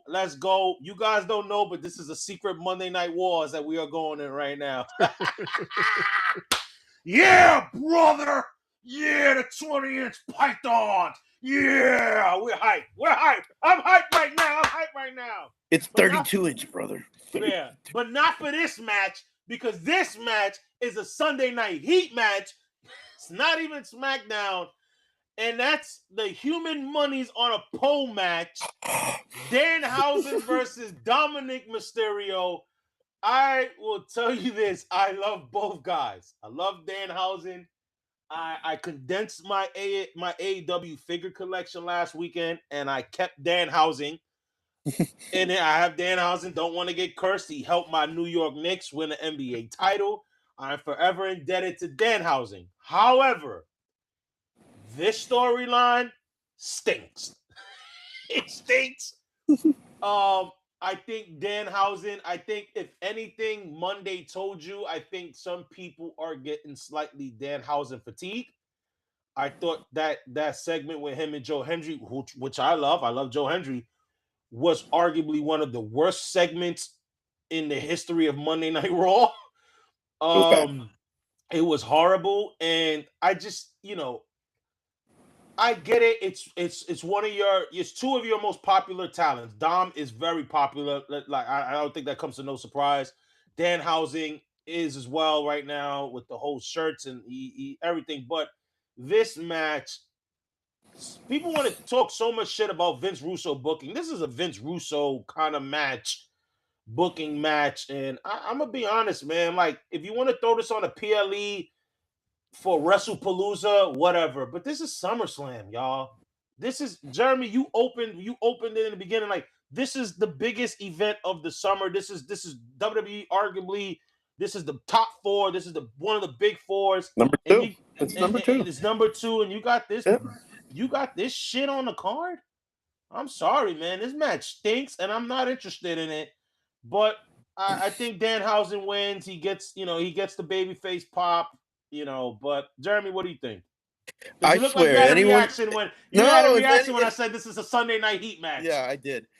If anyone thinks that Omar and I, like, before the show, came up with like a script to like disagree and me try to get under his skin or him mine, that never happened. I'm excited for this. Danhausen is the greatest WWE superstar of all time. Breaking news. I'm sorry, Jeremy. Sorry to cut you off, guys, because we do have a lot of Yankee fans, and Dave, the Yankees did exactly what I didn't want them to do. I did not want the Yankees to make any trades while we're online right now. You said something would happen. And they did. So the Pittsburgh, Camilla Duvall has just been traded to the Pittsburgh Pirates. The Yankees are getting 2 prospects. He was a guy that we traded for last year, the Yankees. Pretty decent reliever, sucked for us. Didn't like him this year. He stunk, so we're trading him to the Pirates. But go ahead, Jeremy. Sorry to cut you off. Just wanted to No, share it's that okay. update. I love Danhausen. Yeah. I understand a little bit of people say, hey, just take him off TV for 2 or 3 weeks. Because we see him on TV. We see him on ESPN. We see him. They have the Danhausen truck going around giving out free frozen bars this weekend. That thing was terrifying. Yeah, it's terrifying. That's supposed to be for kids? I'm a horror fan. I'm a horror fan, but damn, that is terrifying. But I love Danhausen. I can't get enough of it. I think Dom's a star, as we know. Right. He's the guy that they really have dropped the ball with. Not because of this match. This match is fine. I'm just saying you had nuclear heat with this guy after WrestleMania when he won the U.S. title. He just couldn't talk on the mic. They didn't capitalize on that. He's doing great in AAA. He's always going to deliver. I'm just saying he should be in a bigger spot for this. You have to have Danhausen on the card. You can't tell TKO anything else now. So that's what it is. They were going to get him on as much as possible. But yeah, I'm fine with this match. I'm excited for it. I'm curious to see how long they go. I think if you're smart, you keep it short a little bit. Yeah, it's going to be one of them little goofy matches. Yeah. I mean, but Dom can go. 100%. 100%. I don't think Dom's the type of guy who's... Oh, no, I don't think Dom's the type of guy to say, you don't give me 20 minutes, so I'm not happy. Right. I think it would be great to have a heel win for Dom where it's like a cheap, quick finish. Because Danhausen's not going to lose any fame if he loses. No. Right. So that's the cool thing. So, yeah, I've got... I don't think it matters who wins this match. I think it just makes more sense to have Dom win. All right. Brother, who you got? Look, WWE is definitely a company that loves to just run something into the ground, right? And under the TKO management, they will do that over and over again. Danhausen has been overly used in this year, and rightfully so. They're getting their money's worth out of him, but yeah, you don't need to see him every time. And give us a break from him, because like what the reasons that Jeremy said, we see him in ESPN, we see him everywhere. Yeah, and damn. Dominic is one of those guys who literally just earned everything that came his way. Like, yes, you want to say Nepo baby? Fine. The guy earned his way into that. He learned the business. And he understands the business. Like, you listen to him talk and you're just he's legit. Holy crap, is this kid like a veteran of 20 years or not? He gets it. He grew up in it and he gets it, and he's just gotten better over the years. I'm sorry, he does some things better than his dad. He does. Yeah. And that's not a knock on Ray. That's not a knock on Ray. And Dom is so good on the mic. He is. You can't teach that. Well, let's be honest. He's better at being a heel. When his dad tried to be the heel 100%. with the filthy animals, that didn't work. You know what I mean? You got to give Dom credit, because when you first saw Dom in those terrible outfits and the horrible haircut, like what Dave said, like, Nepo baby. Nepo baby. With the mullet and just his gimmick, and he's so different from his dad. Yeah, he's building his own name. I love him. I love it. The outcome I got of this is the same with Dominic winning, but because it's a human money's on the pole match or whatever the hell they're going to call it. What does that even mean? There's a briefcase they've been fighting for that has money that Dominic owned, and then Danhausen took it. That's, I believe, the story. He stole their 90,000. I believe when they open the briefcase, there's gonna be something funny. Like there's no money in Carlin there, or it's like it's like It's gonna be there's broski, something. It's gonna be broski bucks. Yeah, Gonna this be is the some type of Knicks player. this is the comic relief match. It's the WWE. There's the entertainment part. So Dominic wins, but then something. Right, you can still have Danhausen go over in that sense. Yeah, like there's nothing in there or whatever, something like that. That's a great point, man. Great point. Honestly, got Dom winning. Stupid, I know. No, I think. We all said that. We agree. All right, William Holloway. We're gonna post that, but we haven't gotten to that one yet. So don't worry. We're gonna show you love. Well, we're gonna post that a little later. We haven't got to that. Okay. People are rambling right now. We ain't got to the main event, y'all. We're getting there, and we're gonna get there quick because the next match that we're covering. We don't need to. Well, we could go along with it. All right, man. This is gonna be this. Look, let me preface this right now, y'all. This is gonna be a phenomenal match. These two workers are phenomenal. I don't think they can have a bad match in their body. However, this panel between Jeremy, Dave, and I, a combined, I would say, 70 plus years of watching wrestling. 70 plus years of watching wrestling. The only reason why I say this is a Monday Night Raw SmackDown match is because matches with this implications have always taken place on Raw and SmackDown. And I think this match is on this card, with among other matches on this card, is just more of a product of WWE having to fill two nights. Because Sami Zayn and Finn Balor, phenomenal match, but the winner gets a title shot. We've seen matches like this every damn week on Monday Night Raw. Every number week one on contenders SmackDown. Number one contender matches. Number one contender matches get listed from out of the blue. All right, you know what? You want a shot at the title? Well, he does too. Number one contenders match, and the winner gets a shot next week. Been going on for 20, 30, 40, 50 years. Right. Didn't need to be on the pay-per-view. Like I said, this match is going to be phenomenal. It's going to be phenomenal, but doesn't need to be in SummerSlam. But it's going to be a kick-ass match. This is the one match that I have no idea who's winning, because both these guys, although they've been champion, have been booked like crap throughout their careers. They deserve a lot more from how they've been booked, considering their resume and considering their fan reaction, their merch and everything. They dot every I, they cross every T's when you think about a WWE superstar. Yet these two talents have always been handed shit, but they've made chicken salad out of it. You know what I mean? So I think both these guys are deserving of getting a world title shot, but I'm just gonna lean on who I like more, and I'm gonna go with Sami Zayn. I want to see Sami Zayn win this match more. I think there's more meat on the bone with Sami Zayn, especially with Sami Zayn running with the whole justice for Sami. He feels he got robbed. I just think there's more meat on the bone to continue with Sami Zayn than it is Finn Balor. But this is going to be a kick-ass match. Definitely a toss-up. Ty just said it's a toss-up. This match is a toss-up. It sure is. But I'm going to go with Sami. Dave, how do you feel about this match? Who do you got? Everything you just said. Finn Balor is somebody who I feel like he should have been gone a long time ago just because of the treatment he's got. He had a losing streak for how long in his singles matches. He's finally getting some wins under his belt this year, and I got Finn winning this one, and I'd like to see Sami spiral a little bit more. I think like my favorite work outside of the bloodline with Sami is when he's spiraling, when there's conspiracy, there's things going on, and he's fighting an uphill battle.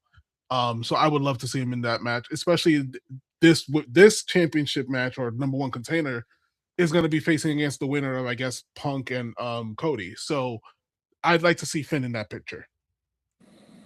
Yeah, I'm with you guys. I think these guys are just going to deliver. Yeah, it's not a match I'd want to follow. I think the style matches are much better on night two with a match like this and a match like Penta and That That's being true. said, That is true. True. I've got Finn winning because maybe I'm a little biased. I don't care. But I agree with Dave so much there when he said Sammy's better he's kind of this. Someone said this on the show I was on the other night. Sammy's almost like this generation's Mick Foley. Yes, Really good on the mic. We said that a couple weeks back, David. Maybe not as hardcore as Mick, but Yeah. he's good in the conspiracy stuff or the fans are going to get behind him type stuff. Really good on the mic. Sammy's good on a chase. Mm-hmm. Once he gets the belt, it's all right, whatever. I think it makes sense for Finn. I think TKO, Dave alluded to it also, is starting to finally get behind this guy. I know we're talking about 45-year-olds and 42-year-olds. Like, hey, do they have a chance to do something? Which is crazy. But obviously Finn's in unreal shape. I got Finn. I think it makes sense. I think Punk has quietly said he wants to work with him more down the line. I don't know if it's title or not there. Right, because this winner gets a title at the WWE Championship, yeah. Right. So I don't know if it means with the belt or without a belt. I'm just saying. I'll tell you this. I think Finn has never had his proper run that he deserves. Yeah. That is very true. Yeah. So it has bothered me for a while. With the WWE belt too, on top of that. So yeah, especially with that. And this is the 10-year anniversary. I'm sorry. This is the 10-year anniversary of his match with Seth Rollins. And they had a good promo. Yesterday. I thought the promo worked. I need to watch it on SmackDown. But I thought back to 10 years ago, his match with Seth Rollins, wins the belt, gets hurt, and has never quite been able to reclaim a top spot. It's time for that. It's time, one way or another. Finn Balor, let's go. All right, Dave, you got Finn as well, right? Yep. All right, so I'm the only one rolling with Sammy. All right. Well, this is going to be interesting, right, Jeremy? Because you mentioned that you would hate who will follow this match. I think the match that's going to follow this is the match we're going to talk about, and it's the 5-way interim WWE's Women's Championship ladder match. We got Charlotte Flair versus Jade Cargill. That's my girl versus Tiffany Stratton. Not a big fan, but I'm a fan of her personally. She was very nice to me when I saw her in the airport. Very nice. Who could not be nice to Omar? Yeah. She was very nice. She was getting Starbucks. She had no makeup on, and she still, when I asked her for a picture, she still tried to fix her hair and took a nice picture with me. She was very nice. Versus Chelsea Green versus Lash Legend. I know I've been taking the lead on a lot of these matches, so I'll start with you, Dave. What do you think of this 5-way match? It's for the interim World Championship. Dave, you know you've been on the chat. Our boy Wells, not crazy about it. He doesn't even like when AEW does it. He'd rather just have them be champion. But brother, what's your thoughts? I agree. I feel like the belt should have been dropped and left to whoever wins this match. Look, I'm a fan of Charlotte Flair. Jade Cargill would love to see more. Hold on, brother. Hold on. Sorry, brother, to interrupt. But the chat is bringing up breaking news right now. Thank you, Tyler. He said that breaking news: Oba, Femi, Brock Lesnar inside the Hell in a Cell is set to be the main event match for SummerSlam. PW Insider. Yo, shout out to you, Tyler. I'm gonna go look it up. Man. This is what I love to see. This is the chat engaging. Let's go, man. They made the right call. Tyler. They made the right call. I think they made the right call. I just want to go look it up for myself because I think it makes sense. Yeah. Shout out to Tyler for that means that I think it's Brock's last match. Then it's definitely Brock's last match. Yeah. Look, fan of a lot of the girls in this match. Maybe Lash Legend has a lot more work to do since NXT, but everyone else, Chelsea Green, we know she can go. Tiffany Stratton, we know she can go. Jade Cargill, awesome. Jade Cargill has been working on her game, and I think the big picture at the end is going to be Charlotte Flair versus Jade Cargill, maybe at a Mania. That's the match I want to see. Unfortunately, they're fighting for the interim belt, and then they have to face Rhea when she eventually comes back. I wish that this was a match for the full belt. In this one, I got Charlotte Flair winning. Ooh. I got Charlotte Flair winning. Oh, sorry. I was looking up the Brock Lesnar stuff. No, not confirmed by WWE though. Just so we're clear there. Yep. Okay. But I love it. I love that idea. Anyway, I love this match. Curious who the fifth person was. I thought we'd find out last night. Apparently, we didn't. This match is really for. Yeah, we found out the fifth person. Lash Legend. She beat Julia, which makes sense. Which a lot of people are not happy with. She beat Julia in 2 minutes. Squash. Yeah. Huge Julia fan. I wish I wish they treated her better. A lot of people not happy with it, but I get the vision with Lash Legend. But go ahead, Jeremy. But anyway, I love this match. You got 4 of the most over female stars on the roster here. I'm curious about the Alexa Bliss effect. Does she get involved somehow? Remember, people forget how ladder matches are no DQ matches. You said this is a match you wouldn't want to follow. It'll be great, but it's a spot fest. Yeah. Finn and Sammy's going to be everything. But I think it's going to be a great match. I am biased. Love you, Charlotte, but Tiffany's my girl. Tiffy time. Yeah, I'll tell you this. Only thing, and this is not like a sex thing. I'm always a little worried when the women are in ladder matches. I just hope Hey, they but don't they get want hurt. these spots.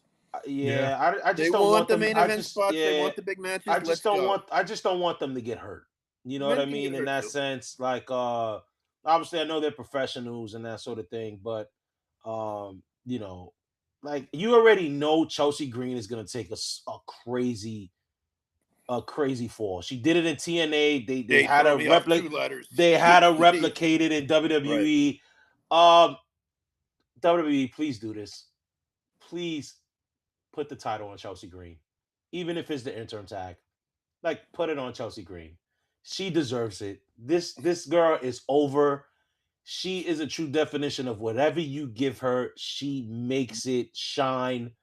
Um, Obviously, it would make sense, like what Dave said. You get Charlotte, you have Rhea coming back, or you can even any one of them. But she's a tag Tiffany, team now. She's a tag yeah, team with Bliss. That's yeah. true. You know what I mean? But you've already, you could do Jade, but like this is the time if you're gonna have an interim title, and I think this is the reason why they put this interim thing because I think they're gonna put it on Chelsea Green. I think it's so.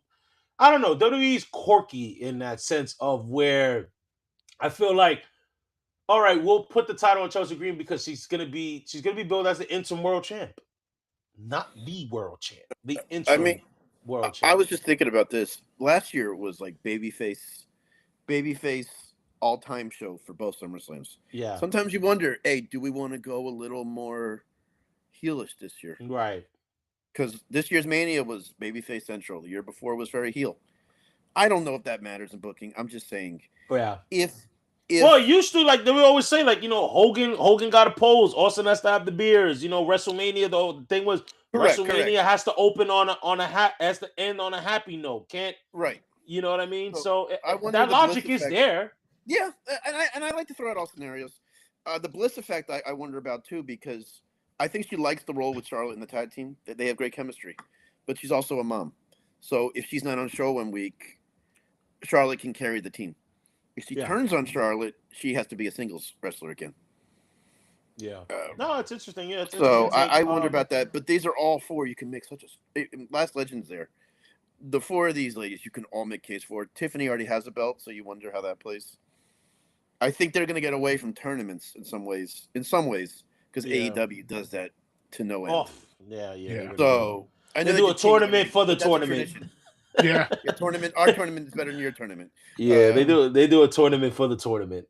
We see you like tournaments, so we're gonna put a tournament because of your tournament. Yeah. You're gonna have a tag team match with the Undertaker. Yeah. So but I'm going with Chelsea Green. I just hope Chelsea Green wins it. I think she would. She's paid her dues, man. Let me tell you. She will make a phenomenal champion. That would be a buzz on social media if she won. Yep. All right. Social media got her back into the picture. Yep. After people were upset with what Michael Hayes said on the Netflix special. All right. So Tyler got us back. He's like, hold on, let me just put it back again. I've been shit talking about how WWE lately. I'm so tired of Triple H's booking. Guys, you should watch JCW. JCW is better than WWE with more as entertainment as they have dope matches and everything. JCW is I that can comment on this. I've been there. Okay, go ahead. If I may take the lead on this one. No, go ahead, brother. JCW, he's talking about Juggalo Championship Wrestling. That's what the Insane Clown Posse and Vince Russo? Yes. Okay, I just wanted to make sure. Okay. My boys Gallows and Anderson were on the show in Vegas. The show didn't start till 1:30 in the morning, 2 in the morning. Yeah, long night. Anyway, yeah, well, that was not their fault. But anyway. Right. They like to push the envelope a little bit. I think Vince Russo was with them. I don't know if he's about to leave or not. They like to push the envelope a little bit. A live show, you could tell a little disorganized, but that happens with the smaller shows. Yeah, I do encourage people to watch that on YouTube. But if the only thing I'm saying is if you like JCW better, that means you just like a different type of wrestling better. And there's nothing right or wrong either way. Right. WWE's your safe, mainstream. It's Coca-Cola, man. It's Coca-Cola, where yeah. this one's a little more of a Mountain Dew on energy. Right. Yeah. Okay, fair. But they're on. No. That's phenomenal. Jeremy, you on a roll, man. Time to go solo Sokoa. No, time to go solo. No, but that's it. I can't knock it. I liked it. And I'm not saying that because after the show they were cool when I hung out in the back with Gallows and Anderson. Right. Not that they really cared at 4 a.m. there, but Right. yeah, it's a different type of wrestling, and I like to say there's no right or wrong in that department.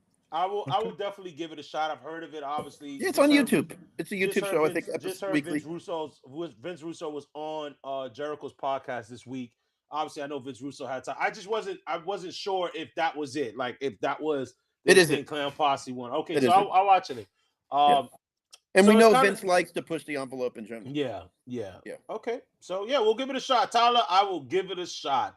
I will give JCW a shot. So, all right. So, you got Tiffany.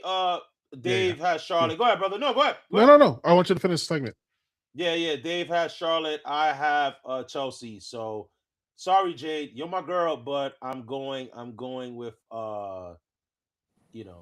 I'm going with Chelsea Green. Dude, Vince Russo not left JCW for now. Okay, he's still with them. Yeah, I think he was promoting them on Jericho's pod, but obviously that was recorded, I think, like a week before the Dark Side, so it could be possible that he could have left. But no, I heard a rumor he might be. That's what I'm saying. Yeah, maybe. Vince Russo. Vince is a journeyman. Yeah, and he picks and chooses when he loves wrestling. That's what. I think he always does, man. I'm a Vince Russo fan. I think Vince Russo gets a lot of shit, obviously, for his crazy booking, but a lot of the stuff that we remember and we revere in the Attitude Era was a lot of his ideas at the same time too. Yeah, I got a cool Vince Russo story. Yeah, go ahead. Mania weekend we're at WrestleCon, and I'm helping out Gallows and Anderson. Which this Mania weekend? This past Mania weekend, okay, where I was with the Good Brothers all week. And Russo came over and chatted with Carl for 3-4 minutes. They're talking about a few things, and they're gonna, he was gonna be on. They were gonna be on his show that night, JCW. And a couple minutes later, Carl says to me, "I've been in this business a long time. Obviously, you see, like I know people." He said, "To say Vince Russo's a friend now still hits me because I still remember watching WCW." Growing up and seeing him there, and I said, "Yeah, we all have those moments, man, where you go, wow, yeah. Like, it was just cool." And Vince is a very chill, down to earth dude. But I just want to see other alternatives outside of WWE and AEW. 100%. You're never gonna get big paydays at like a JCW. 100%. But if that can elevate your game and you going on, I think it's cool. But they like to push the envelope there. Yeah, okay. They do a little bit. So that's why I always say, if you don't like that stuff, this is probably not the show for you. Look, if it's a square circle with 3 ropes, I'm watching it. I'll give it a shot. It's 6-sided ring. We are wrestling fans, man. We are wrestling fans, and I'm all with that. But let's get into it, y'all. It's the main event. Hold on, before you get to the main event, I have another announcement.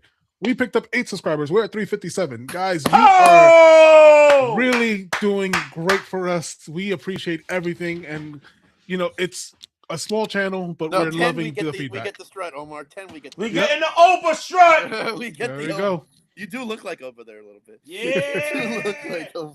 We get in the Oba strut, baby. Let's go. So we appreciate it. And I'm getting more and more confirmation about Brock Lesnar main eventing tonight.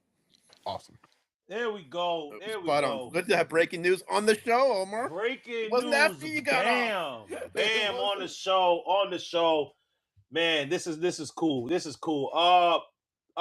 now, let's get to the main event, y'all. The main event, the Tribal Chief, Roman Reigns, versus, I don't even know what he's still going as, the Visionary, the Visionary. The Visionary. Becky's husband. Becky's husband. Almost ended Sting's career. Thankfully, he didn't. Seth freaking Rollins. You know what? I'm gonna let you guys take the floor. Jeremy, take the floor with this. maybe I need more time to just gather my thoughts when it comes to this match. But Reigns and Rollins World Championship match. What's your thoughts? There's no other match that should be main eventing this show this weekend. Yeah, I'm talking to you, Phil. Let me tell you something, Seth Rollins. You taught your way into this match using past history. Mm-hmm. Past history is not going to help you Sunday night when Roman Reigns beats you and curb stomps you. And then is going on to do more WWE shows in the next few months after this, as he announced this week. So, Roman Reigns beats Seth Rollins because not just he has to, but because he feels like it.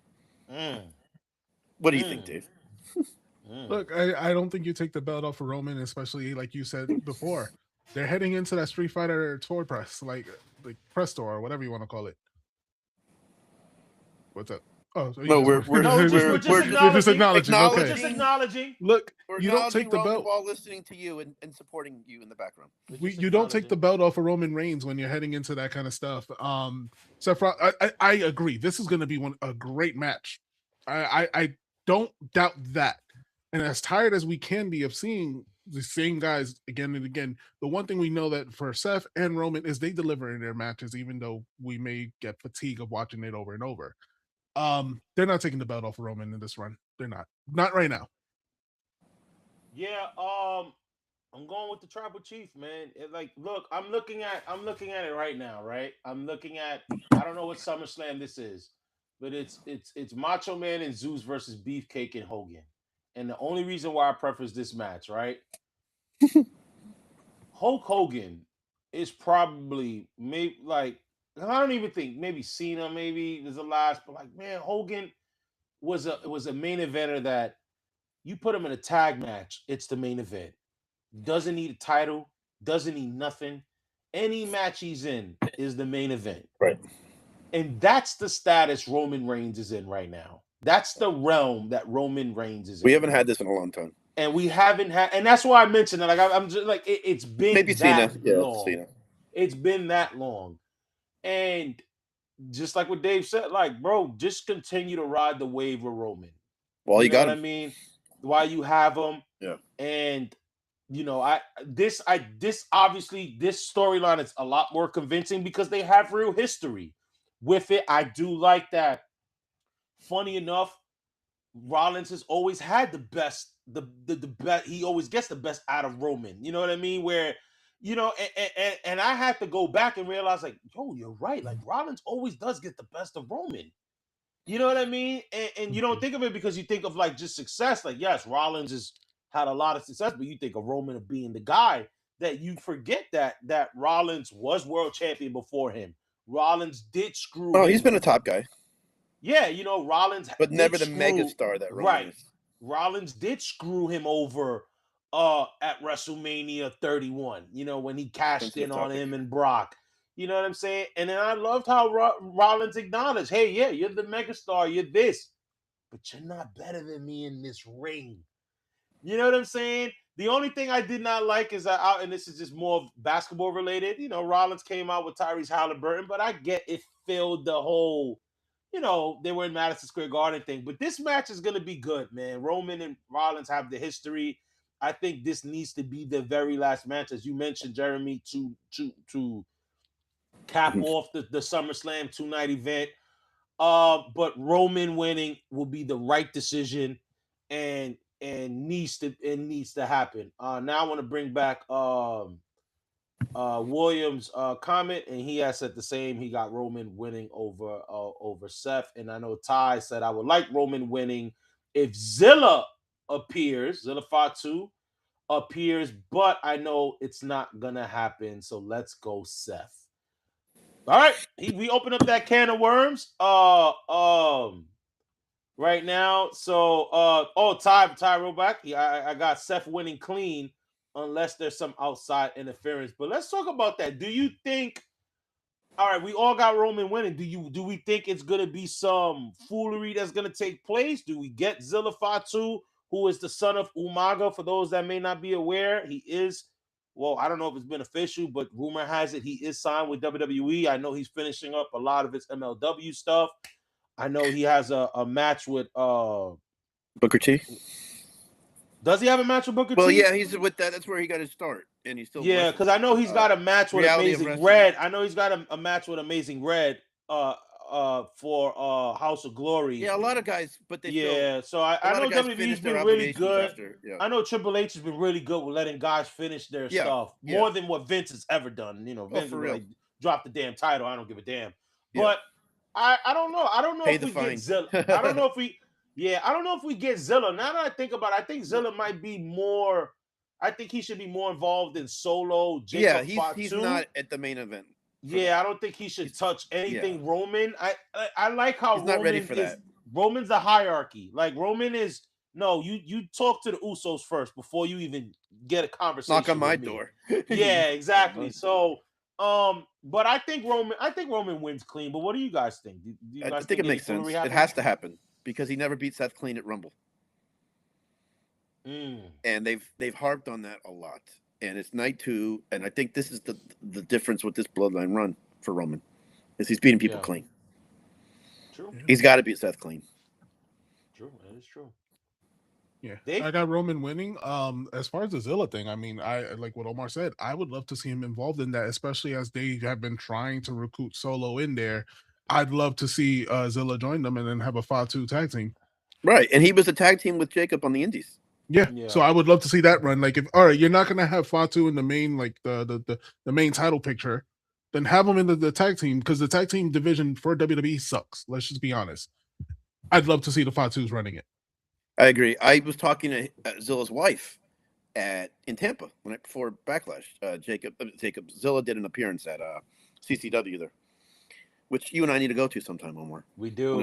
We do. We've been talking about this for 3 years. I would love. Anyway, I would love. I would love to do it. Anyway, his girlfriend, lovely lady. They live in Houston because he trains at Booker T school and also helps out coaches. Anyway, she was saying to me, "Yeah, when the time comes, I'm all for moving to Florida or Vegas or something like that." Because Jacob lives in Vegas. So I said, listen, he's Samoan. They got family everywhere. She's like, you have no idea how much family they have everywhere. The only one not related to them is Samoa Joe. That's always been the joke, right? Was like, she says he's not going to want to leave Houston because he's still very loyal to Booker T and everybody. This behind the scenes stuff. He's in a verbal war on social media. Right. But it's his time, Zilla's time. But you just have so much built-in stuff already with the Usos and him. Remember, it was Umaga that got the Usos into the business when he knocked on their door at 1 and 2 in the morning and said, "This is your shot." Right. I mean, they all have history. So I'm so glad you said that. That's right. You wonder if he's a Monday Night Raw type debut instead of in front of 50,000 at a pay-per-view. I think it makes sense. Do you think he'll be better off with vignettes? Or maybe I'm not a fan of the vignettes. Okay. I'll be honest, unless I like the vignettes. I like it more organic. For returns. I like them for returns more than somebody coming for the first time. Thank you. Because the crowd may not be hyped into who this person is. Like, this guy's still Veer's still coming. Right. Like, and I like the vignettes if they're already in NXT. Yeah. And we already know who they are. But then the vignettes are perfect, but not for a surprise. Yeah. Why give away the surprise? I understand the TVs tend to fight for that stuff more because they want to be able to advertise the debut. AEW got in a lot of hot water with TNT when Sting made a Sting surprise. Not hot water, but just TNT was really upset. Yeah, because TNT said, "Man, if you told us he was coming out tonight, we could have advertised that." Oh, so when he came from Winter is Coming, really? Yeah. Oh, I did not know that. Happy. That's why they did the Paul White announcement before he showed up as a makeup for that. Yeah. TV's always going to say, tell him he's coming so we can say the debut of this person tonight. Yeah. You give away that type of ratings boost if it's a surprise. And I don't care. The wrestling business is built on surprises too. Right. Some things are still, you just don't want to, our time-honored traditions. No, and Netflix doesn't care about that stuff. That's what I'm saying. Netflix, it would have to be a SmackDown thing because Netflix. Yeah, it'd have to be a SmackDown. Even USA, if they could debut, would. Netflix pulls from everywhere. They get every country gets Netflix, Raw on Netflix. And Unreal is a total Netflix type of push. Yeah, Unreal. We've said our thing about Unreal. Yeah. I'm not asking to get into that, but when people say, "Oh, I can't believe WWE did this," no, I'm sure it was in their contract with Netflix to do something like that. Tyler says I got other breaking news for House of Glory. Well, I do know that Zillow is the House of Glory champion. But he's gonna probably most likely lose it to Amazing. There's Red. been a few guys who have to go back to House of Glory in particular to finish an obligation. I know our boy Chris. I don't know if Chris is still on the chat. He's gone to a lot of House of Glory shows. I know when I was in New York, I was supposed to go, but Chris kind of flaked on me, so I couldn't. But I would love to go to a House of Glory show next time I'm in New York. But guys, we already wrapped up with the cards. Guys, let us know in the comments below. Wow, we got 28 people on the chat right now.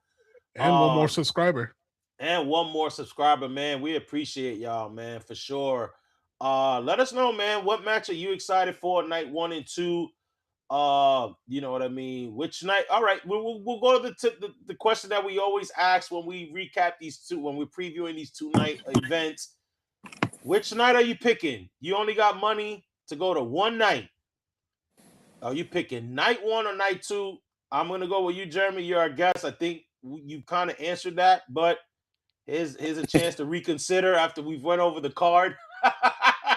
Let us know night 1 or night 2. What are you going? Where are you going? Why are you going? And why? I'm going to give you my answer, and if it's okay, I'd like to ask you guys a question. Yeah, go ahead. This night 2, I think Roman Reigns is on a generational run. He's that type of guy. I think enjoy it while you can. Yeah. So, and I'm not just saying that because I'm a huge fan of the guy. I just think enjoy it while you can. I think night 2, yeah, for sure. I can understand people's reasons for night 1. I'm not naive. I think night 2, yeah. All right. So what's the question? Oh, do you want to finish your answers and then I'll ask? No, that's the question. Go ahead. Oh, I was going to say, this is obviously the second biggest pay-per-view of the year, in my opinion. What is your favorite SummerSlam match of all time? And for the chat as well. Oh, come on, 30 years of this. All right. Some of the best matches ever have been unbiased, overall. Be biased. I don't care. Whoever all you right. want. So I have 2, but I'll give you one is more petty. The other is my for real favorite SummerSlam match because it's my favorite ladder match of all time. And that's Rock Triple H SummerSlam 98 Madison Square Garden. That's my favorite ladder match of all time. I was a heavy DX mark then. That was when DX was babyface. That was a good feud. It was up and coming. You already knew that The Rock and Triple H were going to be one of the biggest stars. Rock more because Rock was, at that time. But yeah, give 2 because there's so many. Yeah. Sure. But my petty match is the year prior, which is SummerSlam 97, where Brett won his final WWE championship over The Undertaker while spitting in the face of Shawn Michaels. Yes, that's up there too. Bret Hart winning the title against The Undertaker, SummerSlam 97. Shawn Michaels, the special guest referee. Yeah. Chat too, man. Give us yours too. Yeah, chat. Give us your favorite SummerSlam matches. Give us your favorite SummerSlam so many to choose from. matches. That's why I had to ask you guys that. Oh, we got comments in Italiano. I don't know if it's gonna translate, man. We appreciate the comment though for sure. Anyone know how to read in Italian? No. Anyone took Italian classes? I see. Shout out to y'all. Shout out to y'all, man. We worldwide. But all right, Dave. Let's answer Jeremy's question there. I guess. All right. So my favorite match will probably have to be. I'm gonna go with Brock Lesnar. I'm a Brock Lesnar guy. So Brock Lesnar winning his match against The Rock to become the youngest champion at the time is probably one of my favorite matches of all time. That was Brock a good Lesnar. match. It was a good match. It was a great match. Yeah. Any others? You can give 2. And then the second one would be the squash match against John Cena. That was very surprising. Because I remember watching that, and yeah, our late friend who we watched it together. I remember that SummerSlam. So definitely one of those moments that sticks in my brain too. Jeremy, what about yours? For me, remember I'm a little older. Bret Hart, perfect. I mean, for the IC title, yeah. I don't Man, think Bret Brett's got a lot of SummerSlam bangers. I never even thought about it like He that. has a whole career of bangers. Yeah, he does. But SummerSlam, Bulldog, because I thought you were going Bulldog. Like I was about to. About to. But that's a match that, like, and then later on when I found out that how pilled out Davey was and just Brett really had a care to have a 5-star match by yourself with somebody is incredible. But Brett and Perfect, like, that's a tutorial to say how to have the perfect match that only two people in the world could probably pull off together. If I had to pick a second, I can't get it. It's up top, but I have that figured. 1992 SummerSlam. Bret Hart winning the IC title. That was Brett and Davey. Was 92. Okay. But if I had to pick a second, believe it or not, it's Shawn Triple H from that show. I mean, that match was just perfect. Oof. Yeah. We got another one right here. Brock, and what year is that? Was that 2000? No, I'm sorry. 2001? No, 2000. No. Because 2000, if I'm not, no, that's 99. No, 2000 was Rock 2000 was Rock 2000. Kurt Angle, Rock, and Triple H. That was the triple threat. Yeah, because that's Triple H. I can look it up. Because I know there was a 3-way in '99 where Ventura, because that's where I thought Triple H was going to win the title. They gave it to Foley. Triple H won it the next. Because Austin wouldn't drop the belt to him there. But Austin was hurt, wasn't he? In like middle of '99. He just wouldn't do it there. And then Triple H won the next night on Raw. Right, it was Austin, Mick, and Triple H, right? '99. Yes.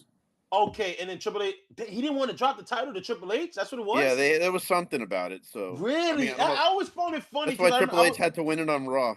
Yeah, because I remember, like, I remember, like, I was playing with toys then. I was 10 years old, so I remember, like, I replicated that match, and I had Triple H winning. Sorry, 2000 was Rock, Kurt Angle, and Triple H. Rock, I got it right here on Wikipedia. 2000. Yeah. 99 was Steve Austin, Mankind, and Triple H. And Triple H. That was the one that I thought Triple H was going to win, and he won the next night. He won 99. Because there was some... Because Triple H carried the title mainly the end of 99 to early 2000. We have a correction on that. That is Triple H. Oh, there we go. Okay. Yeah. So it is the 2000 match. So it's the two... No, 99. No, it's 99. Mankind, Triple H, and Rock was 99. Okay. Rock... Kurt Angle Taker was 2000. Well, fuck, I'm confused. Sorry, I dropped the. I got it right here on Wikipedia. All right, let's start one by one. What's 99? I got it right. I had it. Hold on, let me. 99 was Rock, Mick Foley, Triple H. I don't think he's talking about that one because he got Rock, Angle, Taker, but he said my bad, Triple H. Okay, I got it right here. Hold on. Ty got us so confused. He changed it. Yeah, he changed the main event. I got it right here. Which one did you want? 99 or 90 or 2000? All right, we got 99. What's 2000? 2000 was Rock versus Triple H versus Kurt Angle in a triple threat match. I think that that's what Kurt lost the belt and he wasn't pinned in that one, right? That's when Angle got concussed. Right, Angle got concussed. Yes, I remember that now. Okay, all right. So we got it. I've got SummerSlam Wikipedia lined up if you need anything else. I'm ready. Perfect. And I was not trying to take away from your question with this one, guys. Just so you know. No. This is actually perfect because look, it's opened it up. There's been so many classics at SummerSlam. All right, so Tyler, man, I'm about to start calling you Sean Ross App. Tyler Ross App. SummerSlam, Punk, Cody, Liv, Io, women's title, Brock, Oba, Brock, Hell in a Cell, Nick Aldis, Team Solo, Bloodline. Wait, what? I think he's just telling us what. Card. I think that he's telling us which is the one that he prefers. That's a lot of matches. Cena Punk is my favorite. Ooh, that was a good one too. The title was it champion for champion, right? That one. Cena Punk, yes, it was. I got it right here.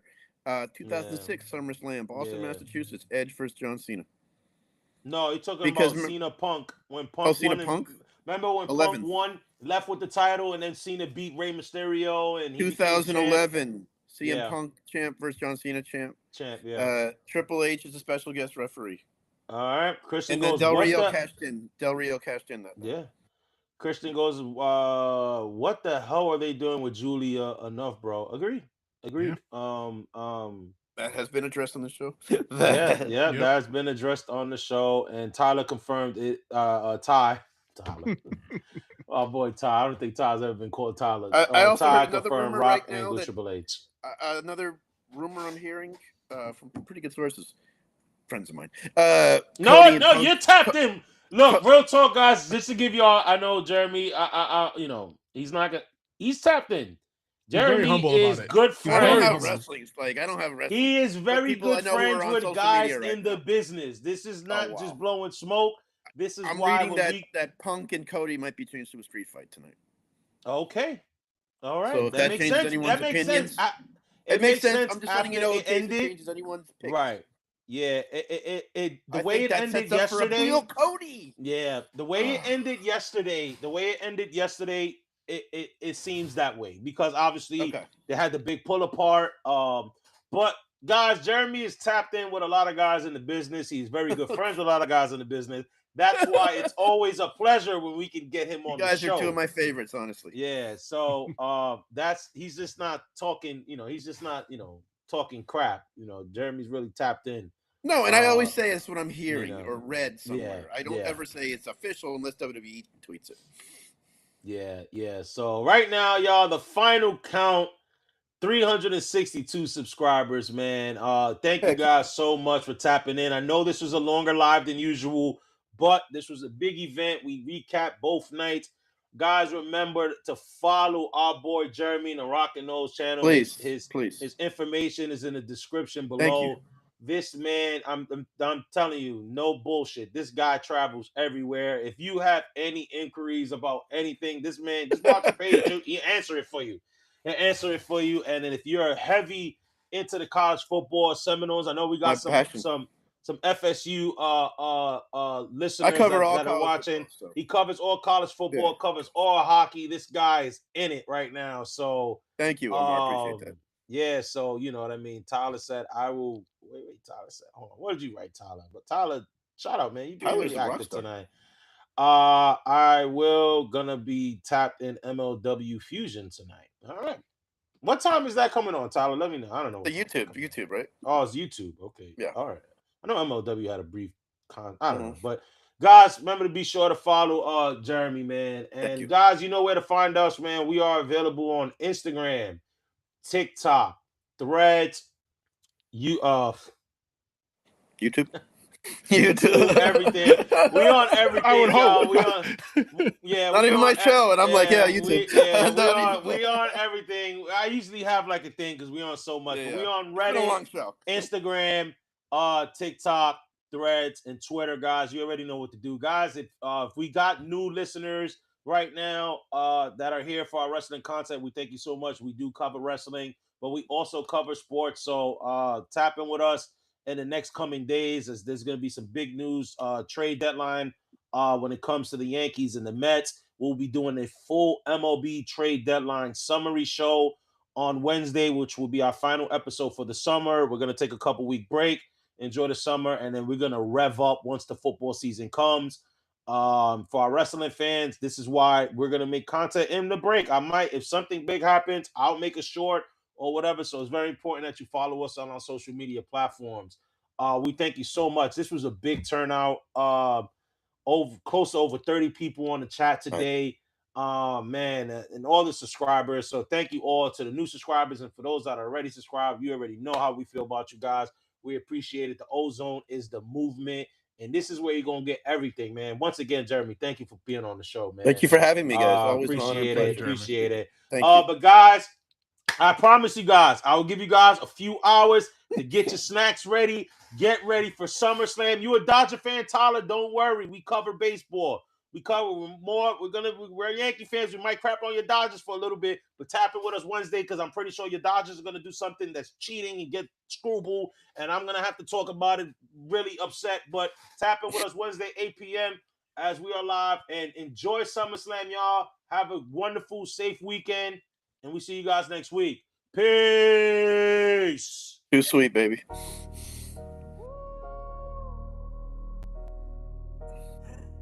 New Year, same season. Ozone. Season 2. New Year, same season. City stay frozen. Big apple pressure when you step in the ozone, man. Jets, Knicks, Giants, pinstripes, orange and blue. Whole city locked in, yeah, they tuned in too. Press play, turn it up, yeah, the tone stay polling. If it's New York sports, welcome to the ozone. Woo. Welcome to the ozone. Same city, New Year, same pressure, new tone. New York, boys loud, it's the ozone.